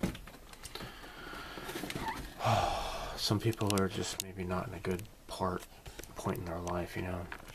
They get kind of goofy. But you know what? That's just for God to work on them. It's not for me to judge. We'll just see how they handle their own lives. Oh my gosh, this is the Cordoba. Holy crap. This is a 3000 scale. I want to say that the old Takara kit was 4000. I don't know about if it's 5000. I am almost certain that this is a bigger kit. The Cordoba. The big ass battle cruiser, flagship, whatever you want to call it. Junyo-kan, I forget how to say that in English. I think it's like battle cruiser. Sorry, I'm burping like crazy here. I'm burping.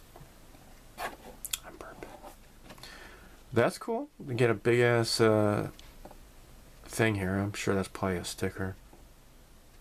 It comes with a 2-scale Minerva. That's great. I think there's also some fighters in there as well that are also 2-scale. Holy crap, guys. Holy butt crap. Now, as you can see in the picture here, you can kind of get an idea of like maybe where the lights are supposed to shine. Dude. Dude. Wow, surprisingly this box is kind of empty. Now this is a snap fit kit. See, check out those locator tabs there. Let me get this a little bit down. Gosh. And if it is who I think it is, I know he's interested in this as well. So if you're watching, he who remains unnamed, you know what? I'm not mad at you. I know you're going through some difficult times. I try to reason with you. You're still an okay guy, but you got some issues to deal with. Wait, is this like the front of the cruiser? Or the... Is that the bridge? Nope. Yep. Yep, this is the bridge. It would appear that this is a bridge. Dude. That's my new word. Instead of saying dude, I say dude. I don't know why. I am a silly person. I think you're like Mr. Bean, like, look at all those guns. When he got the plastic bottle for Christmas. He's like some Airfix battleship, like some old Spanish galleon or something, or whatever it is. Freaking hell, dude. Dude, I mean, you could see... Go to Hasegawa's website and look this stuff up yourself. You can see how the parts fit together and such. This is really cool. Decals. Oh my crap, look at that. Yeah. They got decals for like the Fighter 1 and Fighter 2. Oh, oh my god. Where are they? Where are they? They're so cute. They're so cute. Where the hell are they? Oh. Here's... Wait. This is Fighter... What is this? Oh, those are the Minerva. I'm sorry. Alright, yeah, here are the Minerva parts. Oh, no. So where are the fighters?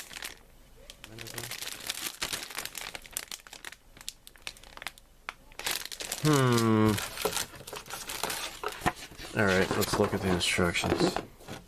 Fighter 1 and Fighter 2. They're so cute.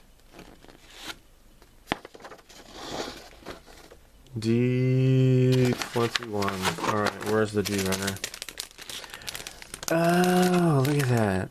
Dude, you're gonna have to do, like, some extreme surgery. Now, Hasegawa also did this for their Destroids and their Valkyries on the Macross. They're pretty small, so they just had to just stick it on this thing here. You're gonna have to try to cut that off yourself. Good luck. Good luck.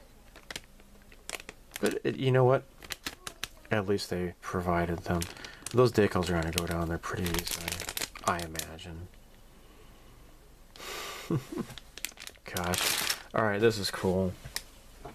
So, yeah, thanks for watching these videos, guys. I mean, I know I'm not the best modeler in the world, but I do stuff that other people don't do. And I know a lot of people who watch my videos appreciate that, and I think that's probably the main attraction to my channel. Unfortunately, some of the work that I am the most proud of those videos don't get very much attention. Like the Darius kit. Maybe some people are not really into like shooting games or whatever, but the work I did on that is rather considerable. And to think that like I could do a video where I just slap together like a Bandai kit without even painting it, I can get but 100,000 views on something like that, but the videos I really pour my heart into, maybe 200 or 300 views at the most. But you know what? I continue to do my own thing. So, let's do some supplies. Supplies! Alright, so this is CA glue by Loctite. And it comes in this really easy to use container. I had the Tamiya, but I think this might actually be the exact same stuff, just relabeled for Tamiya, I guess. I would not doubt it. Right, like for example, the Tamiya masking tape, like the really wide kind that's not so good. It's Kamoi. So yeah, it's yeah.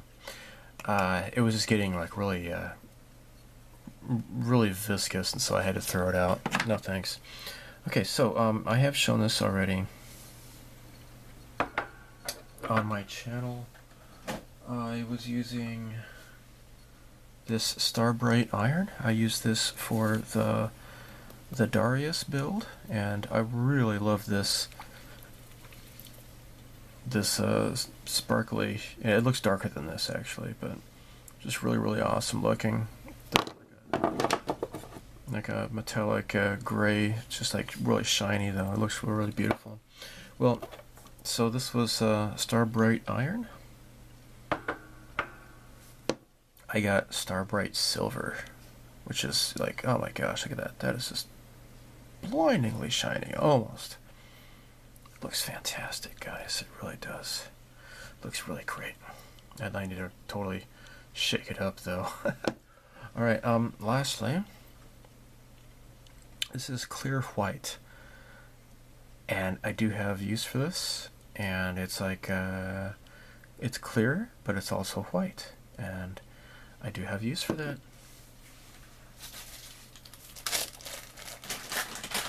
Okay.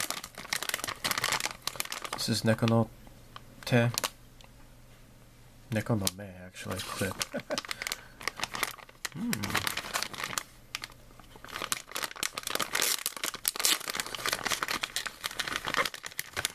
Now, this is really great, because I've actually made these on my own, but they kind of suck. Because, you know, basically I've just used these little office clips and I just taped them, and so they're kind of wobbly.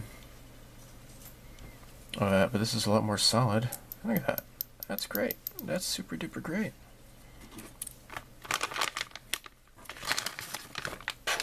Really cool. Airbrush thinner by Vallejo. Now I do have some Vallejo paint, and I've heard that it's best just to use Vallejo thinner.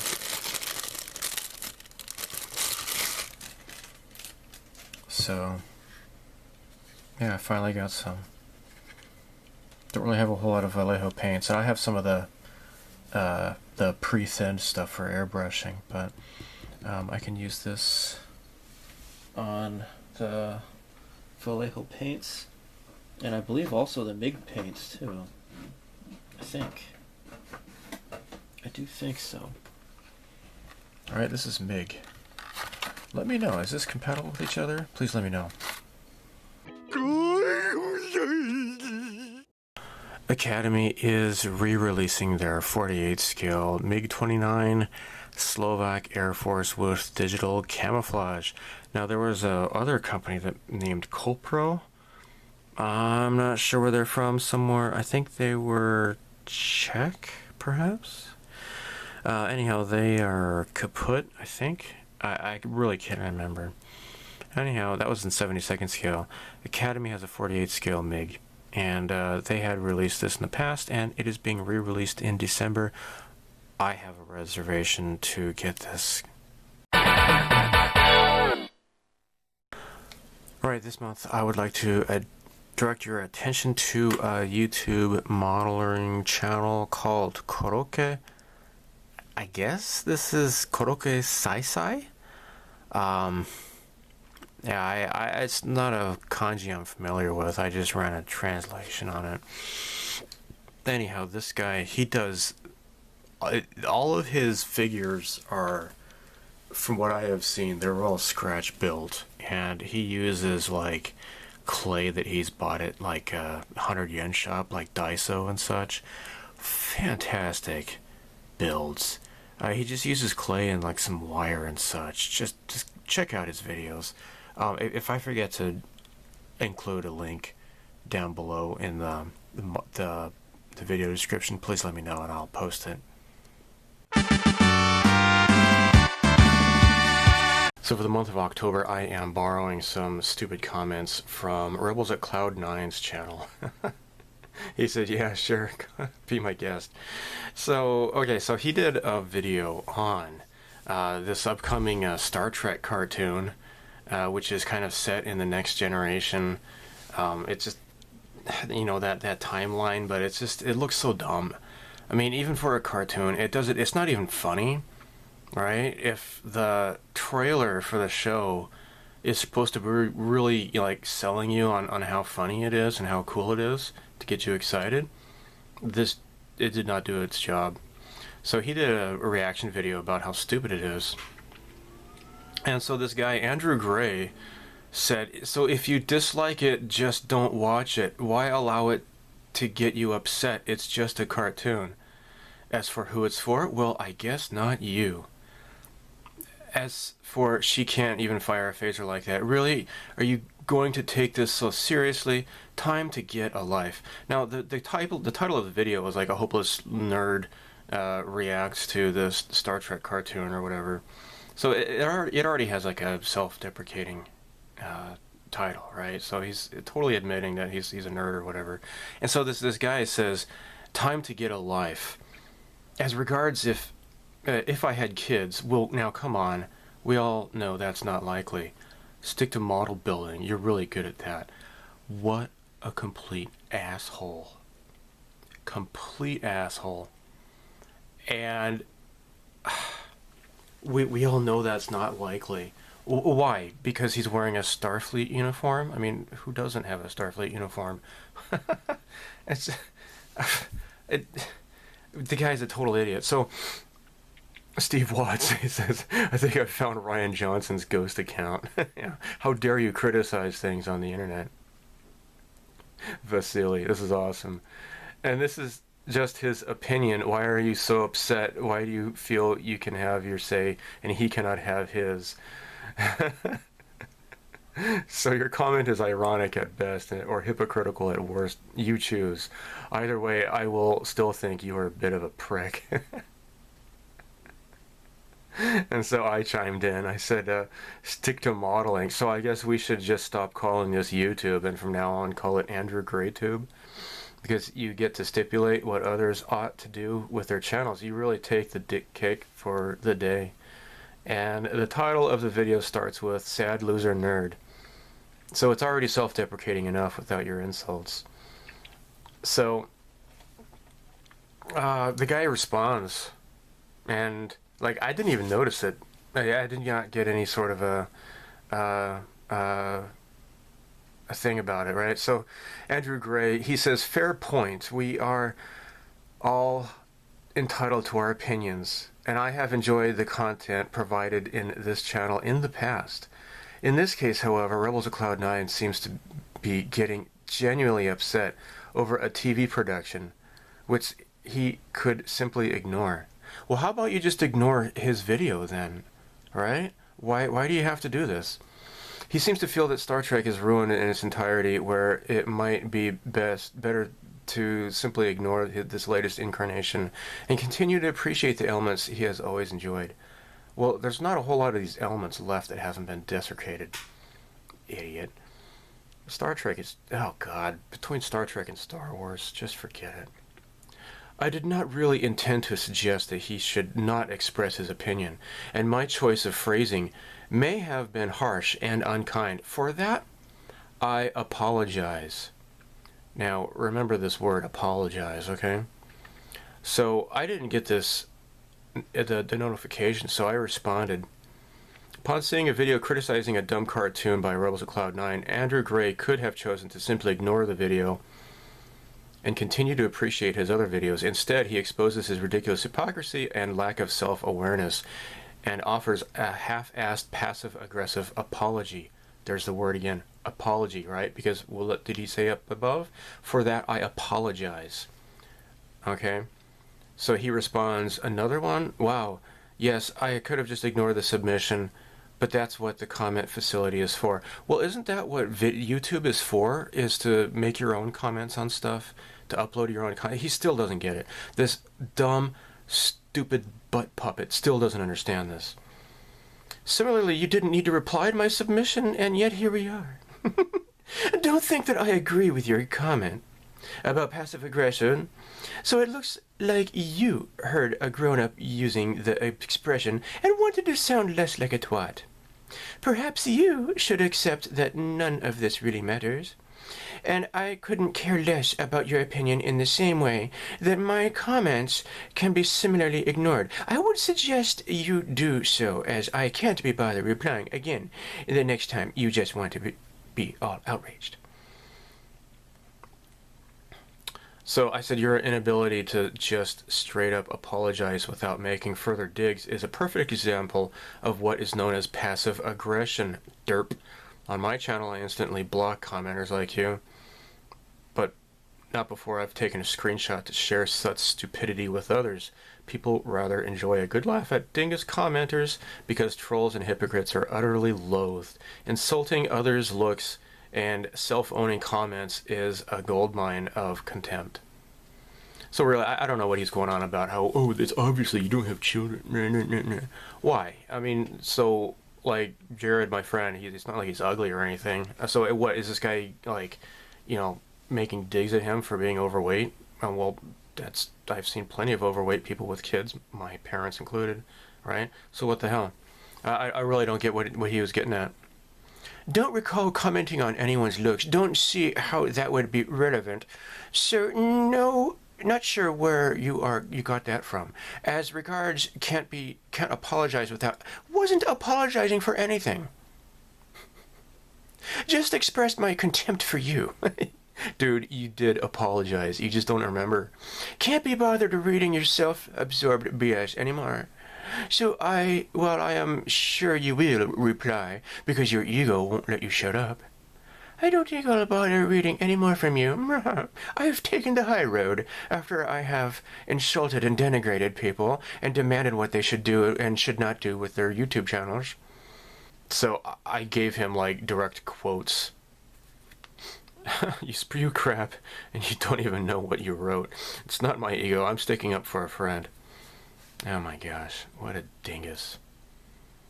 Alright, so this is another guy on another one of his channel videos.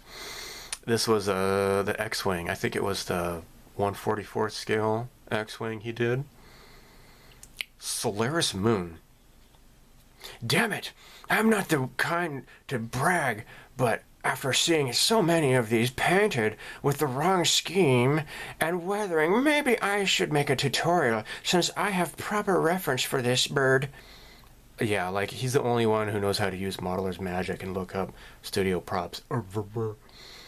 Mine is the only one so far that has had all the correct panels and weathering. I don't like to brag, but I am a superior model to everyone's. Alright, sadly, I did mine from memory. And it's still more accurate than all these others on YouTube. I guess you either have it or you don't, may I say. Too many are using pastel chalk, and none of the original LLM models had this on them. Dude, it doesn't matter. Who cares? If they don't use pastels, they have like a 16th scale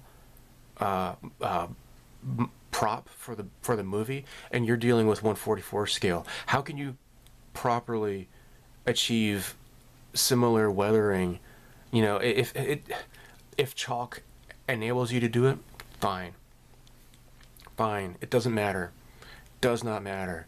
Just like I've read that the Battlestar Galactica, that they didn't use any washes on it. Whatever. If you use a wash and it looks like it does on the show, that's great, and I really intend to do so myself whenever I get around to getting back to my my Battlestar. Okay. They were done with paint and nothing else. Most of these are just panels and small decals all over them, with a final wash coat of sorts simply brushed over them. But not a panel line wash, just a general dirty, dry brushing, until they looked like what you see on the big screen. Well, you know, as like when I was like at the Phoenix Comic Con, they were showing how to do like make your own astromech R2D2s and stuff that light up and everything. They will actually look better than the movie prop that Kenny Baker was crawling into, because when you're doing stuff for a movie, it doesn't really matter. I mean, if you're not going to see the exact detail as you do with your eyes up close, right? Just like there's that urban legend, supposedly in the Return of the Jedi, they somebody put his sneaker in with the Rebel fleet, and you don't even notice it. I'm not sure if that's true or not. I don't feel like looking that up right now, but it doesn't matter if it's on the screen. I mean, half of your model doesn't even need to be painted if you only show one half of it, all right? But if you're going to do that for your own hobby, just do what you feel is best. What the hell? So, all of them also had damage inflicted by Dremel moto tools to add more realism. They were painted with black primer, so when they went through with the white paint on top of it, it would have a more realistic effect. These were originally painted over with Cylon, platinum gray, which sadly is no longer available. Yeah, I thought it was the Floquil, the Tester's Floquil stuff, the railroad paints. That's what I had heard. Krylon? Okay, I don't know. If enough people complained, maybe they would bring it back. Automotive paint is what I use for the primer, and water-based acrylics for their weathering effects. Sadly, I am forced to paint my X-Wings with mixed paint to match the originals. I have built only one of these, and I am surprised how well the machining of the molds were to make these a lot more accurate kits than the MPC, Ertl, AMT, and even the fine molds kits. Well, yeah, because they're digital scans, you butt puppet. Gosh.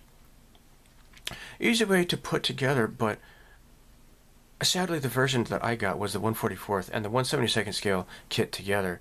But I had some trouble with the laser cannons. But I figured that out and went on. Anyhow, this guy's like tooting his own horn. Okay, just like Jeffrey Toobin in the Zoom call, pretty much. And if people would take their time to get the proper references and build them, paint them slowly to ensure accuracy, and get the weathering technique down, they would be a lot happier. Thank you for sharing this with the rest of us. So, dude, what are you getting at? What are you getting at? And so Jared responds, maybe you should make a tutorial. It sounds interesting. No, it doesn't. So I wish I could, but I don't know what to do to have a YouTube channel. Either way, I'm sure that you're aware of the modeling forums as this, where the reference photo all of us got it from. I wasn't bashing your build. It's just that my builds are superior to everyone's.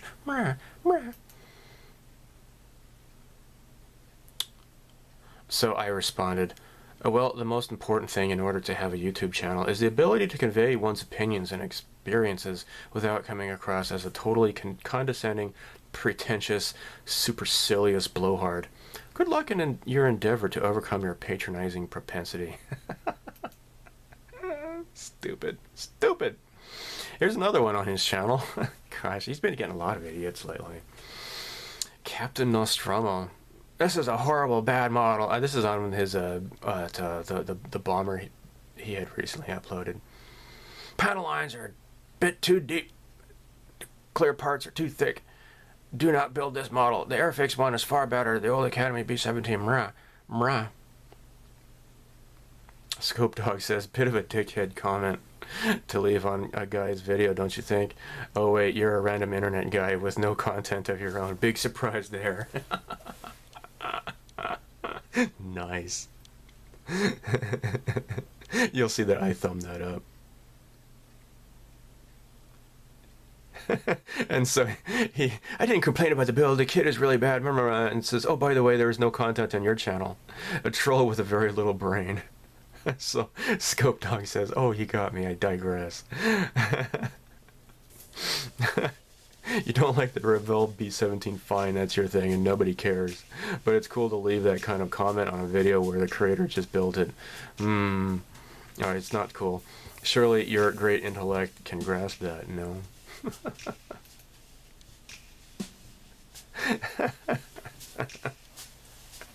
So here we go. Oh my gosh, I feel a song coming on. Nobody cares. Well, you did. There are great models. Add bad once.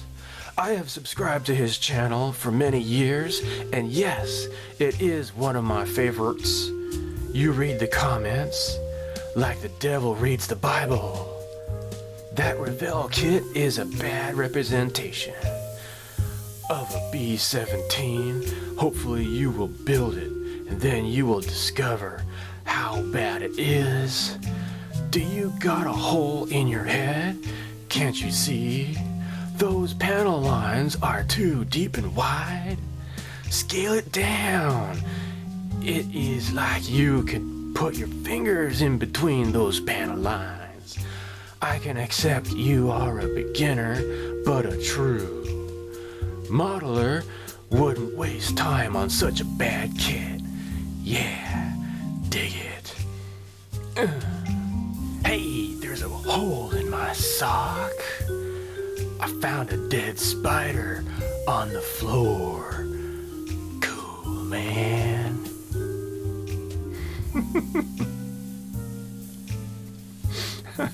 You certainly have anger and personal insult issues. Perhaps you should keep them to yourself. So I wrote down there, wow, I've never thought of making a dick brain YouTube comment that says beat poetry. You've inspired me. Okay, now this is on my channel. This is the Yamato 2202 Mecha Collection build. Oh boy. Kosangak Pintar Dalam Mebuat Yamato. So I responded, Klatu Barada Nikto. Why did you thumb up your own comment? I don't get why people thumb up their own comments. They might as well just be thumbing up their own butt. This is just so dumb. Why do they do that? Do they think it increases their visibility? I mean, especially on an older video, like where it doesn't even matter. It's not like the comments are flowing in so fast that, you know, you need every tiny little bit of a thumb up to try to push it up to get noticed or whatever. Stupid. So I ran it through the translator, and this was like in Malaysian, Malay, whatever you call the language. You know, whatever. But stop thumbing up your own comments, guys. Come on. I'm not talking to people on this channel or whatever, but just come on.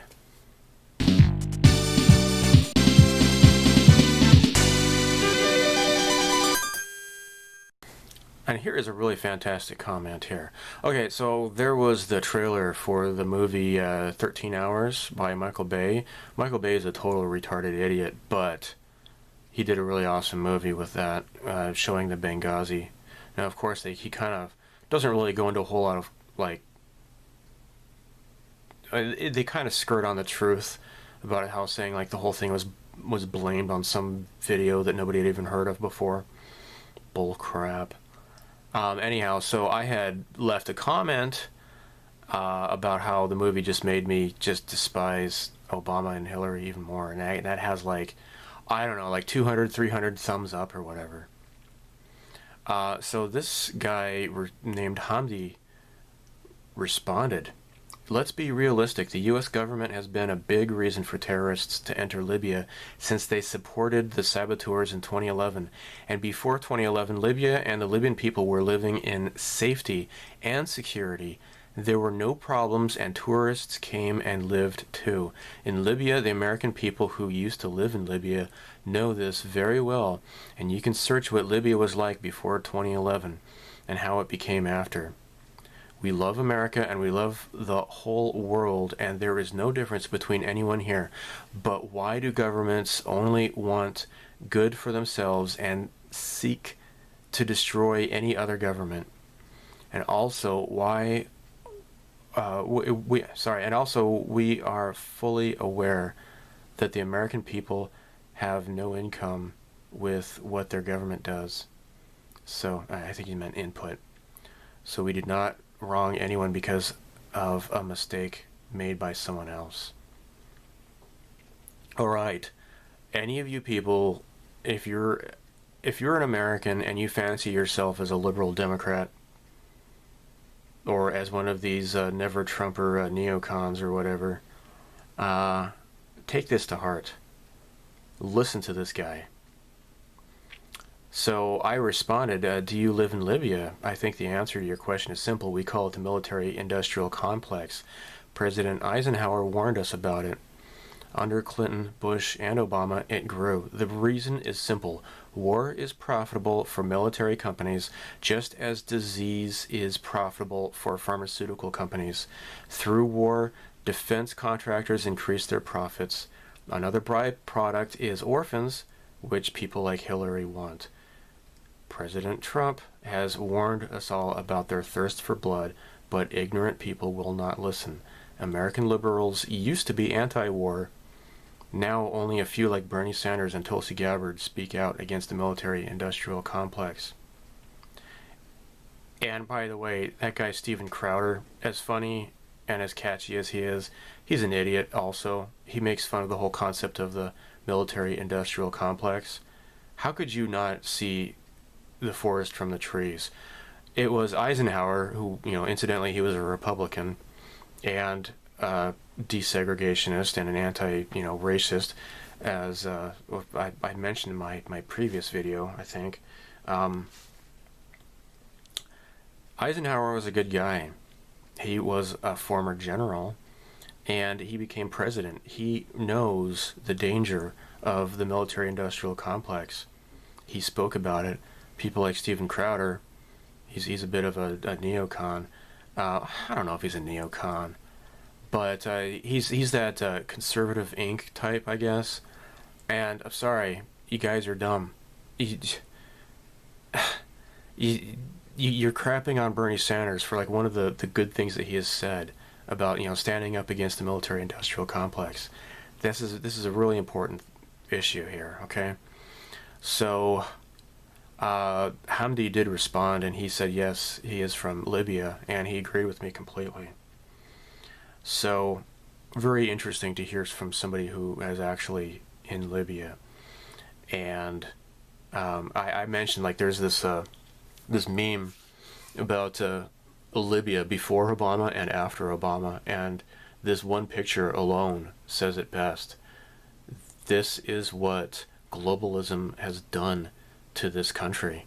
Gaddafi, yes, in the 80s he had sponsored terrorism and such, but he had paid reparations and he had turned his country around. If you want health care, if you believe in education and equality, and he wasn't oppressing women, this is the stuff that liberals should care about. But they don't, because Obama destroyed that country, and they will defend Obama at all costs. It is really pathetic. This has cracked me up here. Alright, this is the Bandai kit, right? And so if you've been watching that, when you light a kit, you might have to make modifications and remove the locator pegs if they get in the way of the wires and such, which means you're going to have to glue it together. So he commented, "Whoa there, what's all this paint and glue and lights? That's not how you build Gundams. You just snap them together and throw on some stickers, done." You trying to make everyone else look bad? That's great.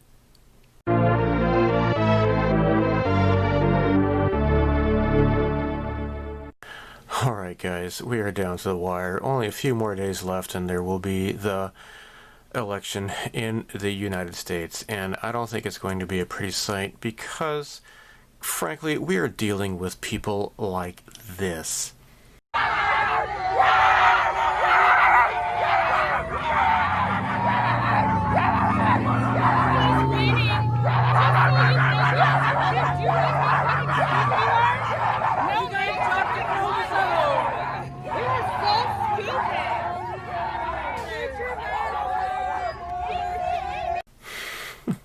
Just insane. These people are totally crazy. Oh gosh. I know quite a lot of people, especially if you've been watching this video up until now. You are rather liberty-minded folk. If you could consider yourself a liberal, I really salute you for getting this far in this video, because I'm still waiting for one of you to convince me that we should just judge people by their skin color, and that censorship is a good thing, and etc., etc., etc. I have yet to come across any such decent argument stating such reasons, okay? However, now I didn't enter this into the comment section, but here is a comment I received from a guy named Ronan Blade, and actually I like this comment. I really like this comment. Let's look what he has to say.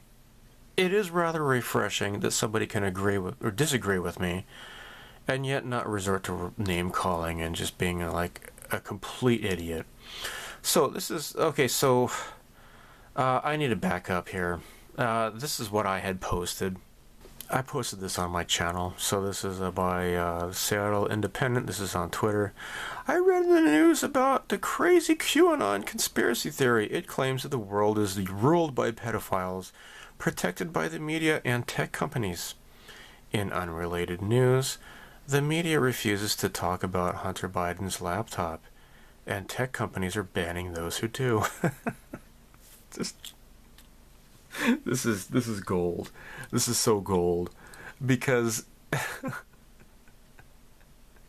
the stupid corporate media, they want to convince everybody that QAnon is just some crazy, baseless conspiracy theory. They like to throw out the word baseless, or debunked, or conspiracy theory. I mean, we're talking about like military intelligence who actually work directly with the president, and by this point, there's really no valid argument against this.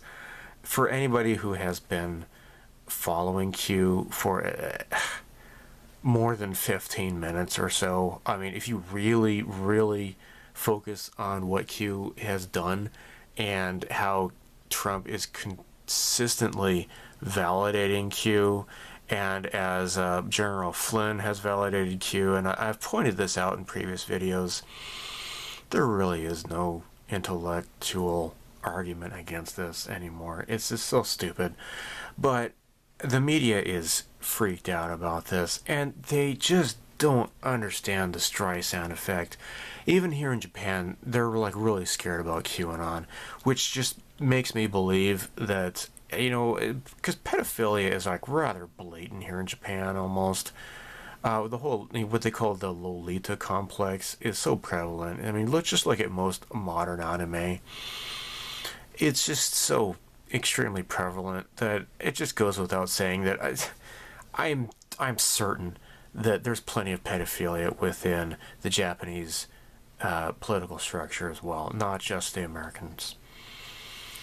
Or the British, for example. I mean, heck, look at Prince Andrew. I mean, we are living in a world where, I mean, just for years, the likes of course, Alex Jones and David Icke, they have been going on and on about how the world is controlled by elites who are into Satanism and pedophilia.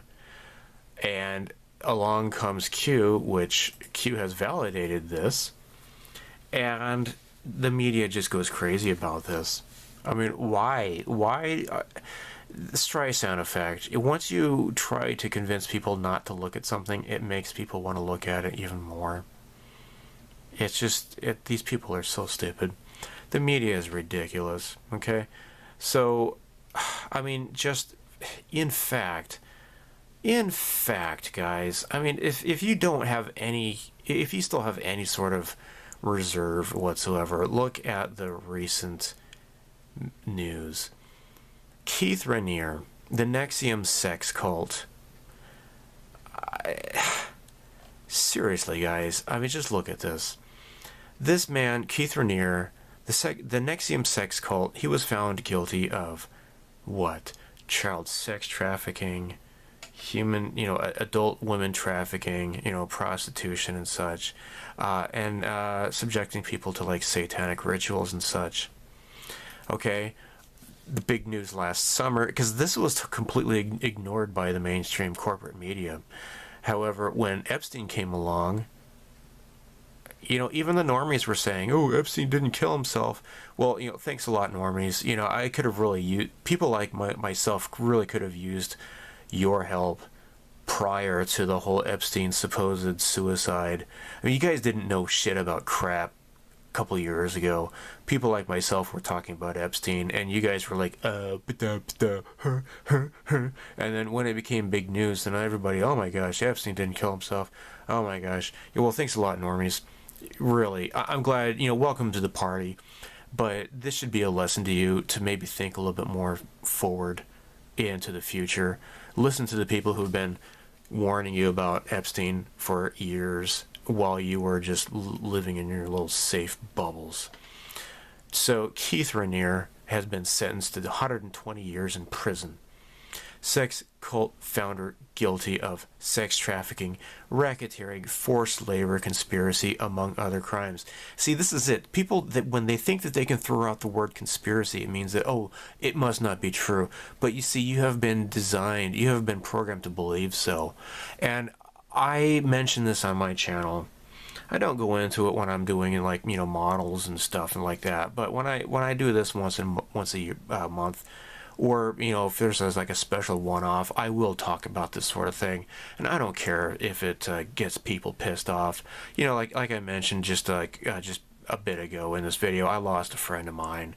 This guy, his attitude was like, well, certainly, pedophiles have been, outed in Hollywood one by one after another. What makes you think it'll happen again? The guy got all pissed off at me for talking about the likes of Tom Hanks and such. Sorry, dudes. I mean, if you're of that ilk, you are way behind the curve. So you just listen. I mean, just keep an open mind, okay? Grand jury found Keith Raniere guilty in 2019 of racketeering, conspiracy, sex trafficking, attempted sex trafficking, conspiracy, forced labor conspiracy, and wire fraud conspiracy. This guy's not a good person, but guess whose political campaign he donated copious amounts of money to in 2016? No, it was not Donald Trump. It was Hillary Clinton, okay? I swear, liberals, if you are even watching this, just grow a brain. Just grow a brain. I mean, it's funny, because, like, once the Epstein news broke out, even the liberals were like, they couldn't deny this. And even though the liberal media, like ABC, for example, and I've done a video on this at the time, ABC was squashing Epstein coverage, and Project Veritas had revealed this, and I did a video on how Epstein, one of the Disney execs had been to Epstein's Island, and even 20 years ago, ABC News had done this big expose on Disneyland, and I guess Disney World as well, hiring convicted pedophiles to work in their theme parks, and that story got squashed. Why? Gee, gosh, I wonder why. Maybe it's because Disney execs are into pedophilia themselves. People are waking up to this one after another, but now here we are. Here we are with a comment by a man named Ronan Blade. So what does he say? How does he think I'm a total idiot? He doesn't accuse me of being an idiot, but after I had posted that tongue-in-cheek post, that Twitter post about QAnon, this guy says Hunter Biden's laptop was provided to Rudy by the Russians and revealed to smear Joe Biden. The fact is, Hunter is not running for president. Trump has plenty in his closet with his family that needs to be revealed. Oh, like what? Like what? So when I saw this, I wasn't sure, because this guy is a as you can see by that mark, he is a subscriber. He's been subscribed to me for 4 years at least. So I responded, lol, yes. The Russians forced Hunter to write all those emails, just as they forced him to have sex with hookers and sexually exploit children. Russia also forced Biden to threaten to withhold all that money from Ukraine, lest they fire prosecutors. The prosecutor who was investigating the horribly corrupt company, Burst Holdings, which had created a phony job for his son. Russia, Russia, Russia. If your message was supposed to be tongue-in-cheek sarcasm, you forgot the smiley face or something. Trump was under heavy scrutiny for over 3 years by the Mueller team, and they could not find anything at all. I sure hope you aren't some mindless sap who believes everything the corporate media tells you. And by the way, you could see that I did not thumb my own comment up, right? I'm pretty sure that was Vasily. He chimes in later. Ronan Blade responds, how can you investigate anyone who denied a meeting with Mueller and was limited in his investigation by a DOJ working with Trump? Well, actually, no. Dude, if you've been paying attention, the DOJ has been working against Trump. That's what the whole thing has been about with the whole Peter Strzok and Lisa Page. Again, this guy doesn't know what he's talking about. I'm sure he's a nice guy. He's argumentative. Anyhow, he says, since you are in Japan, you must have, but whatever. That pisses me off because I'm an English teacher. You must have missed Trump being impeached by the House. Dude, I think you are the one, Mr. Ronan Blade, who have missed, like, the past 4 years of my channel, because I've been talking about a heck of a lot of number of stuff, but apparently you have not been paying attention.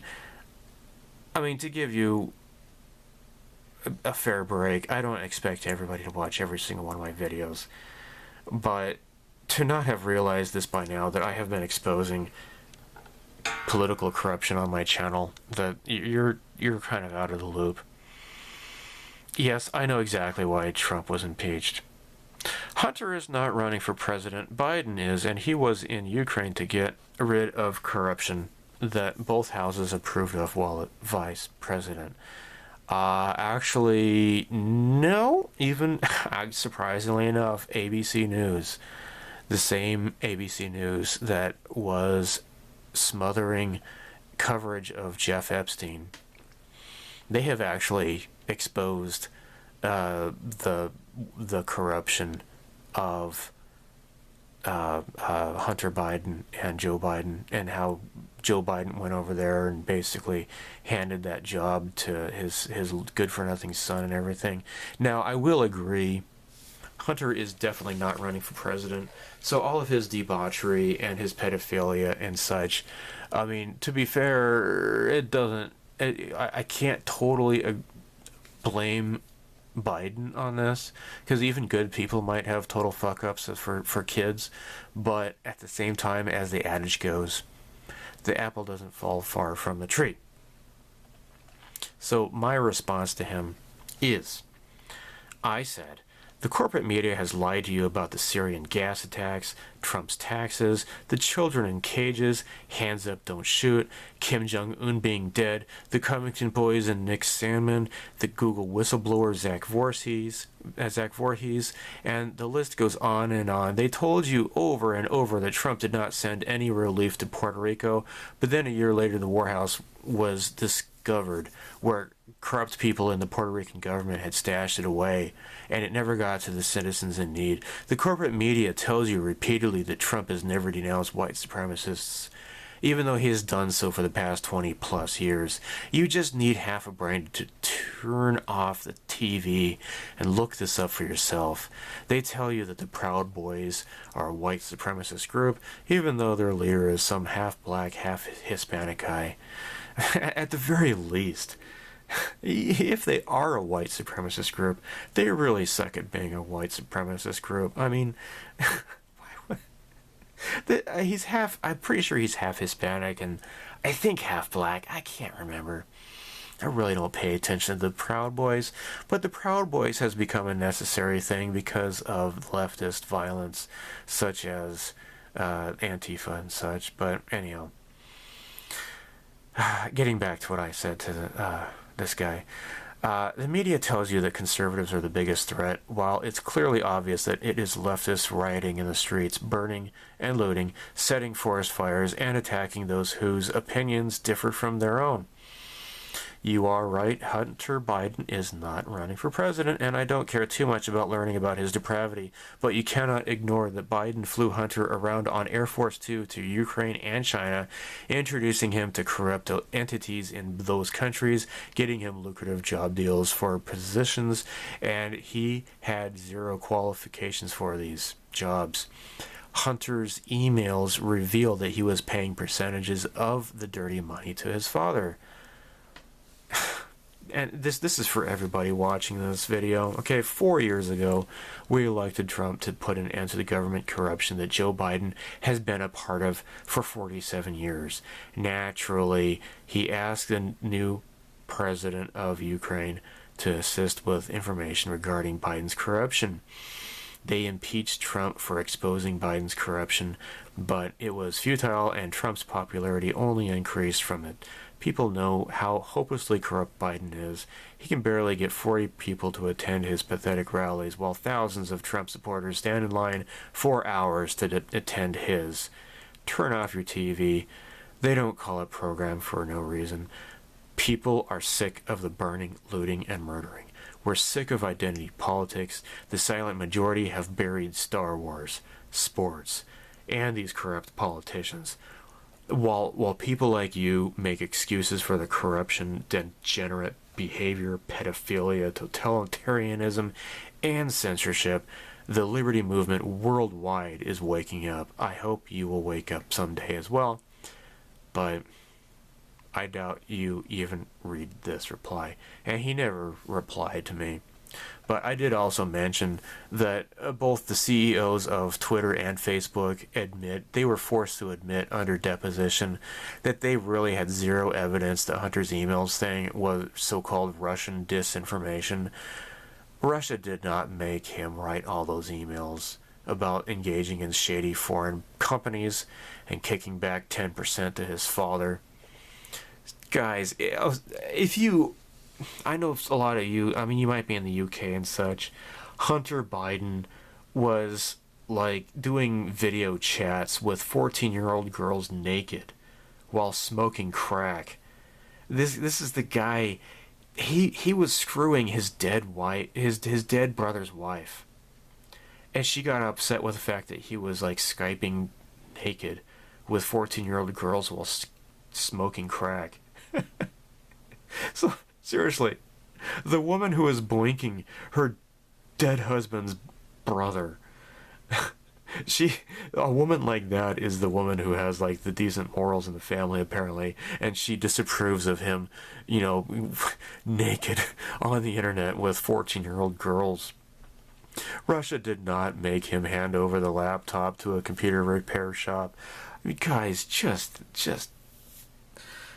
at this point, there's really nothing much more to say. I expect that there is going to be quite a Trump landslide. If not, it's going to be the result of intensive voter fraud. Because at this point, I mean, just like going back to 2012, when we're dealing with frickin' Mitt Romney versus Obama, there was the Obama ticket and the not Obama ticket. Just because you don't like somebody is not enough to get somebody elected. I mean, heck, I hated Mitt Romney, and I know he was a piece of shit, but I voted for him just because he was not Obama, even though I really just despised the guy. And even 4 years before that, it was frickin' John McCain. The guy was a piece of crap, and thanks to Q, I've actually learned a heck of a lot more of what a big giant piece of crap he was, more than I ever knew he was before. And I remember, and I've mentioned this before, my father told John McCain to piss off back in the 70s, okay? So, and because my dad was a pretty high up guy in the Republican Party in the 70s. But really, as I've told you before, many times, this is not about left or right. And this is what the whole message of Q is. It's not about left or right. It's about people who love freedom versus people who constantly defend corruption. And here we have the corrupt media. They are so freaked out about QAnon.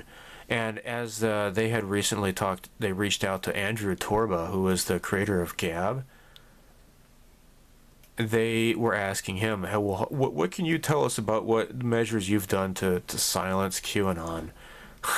As if. I mean, the guy built a platform specifically about the freedom of speech, and they were asking him what he has done to silence QAnon supporters, right? His response was to the Washington Post, you should be reporting on the contents of Hunter Biden's laptop instead of the people who predicted it. And it's true. Hunters become the hunted. That's been a tagline of Q for well over a year now. And the more you study Q, is that seriously, this sounds incredible. But then again, speaking as the son of a man who helped work on the SR-71 Blackbird like a decade before anybody knew it even existed, there are secret technologies that exist that we don't know about. And I've talked about this also in my videos before.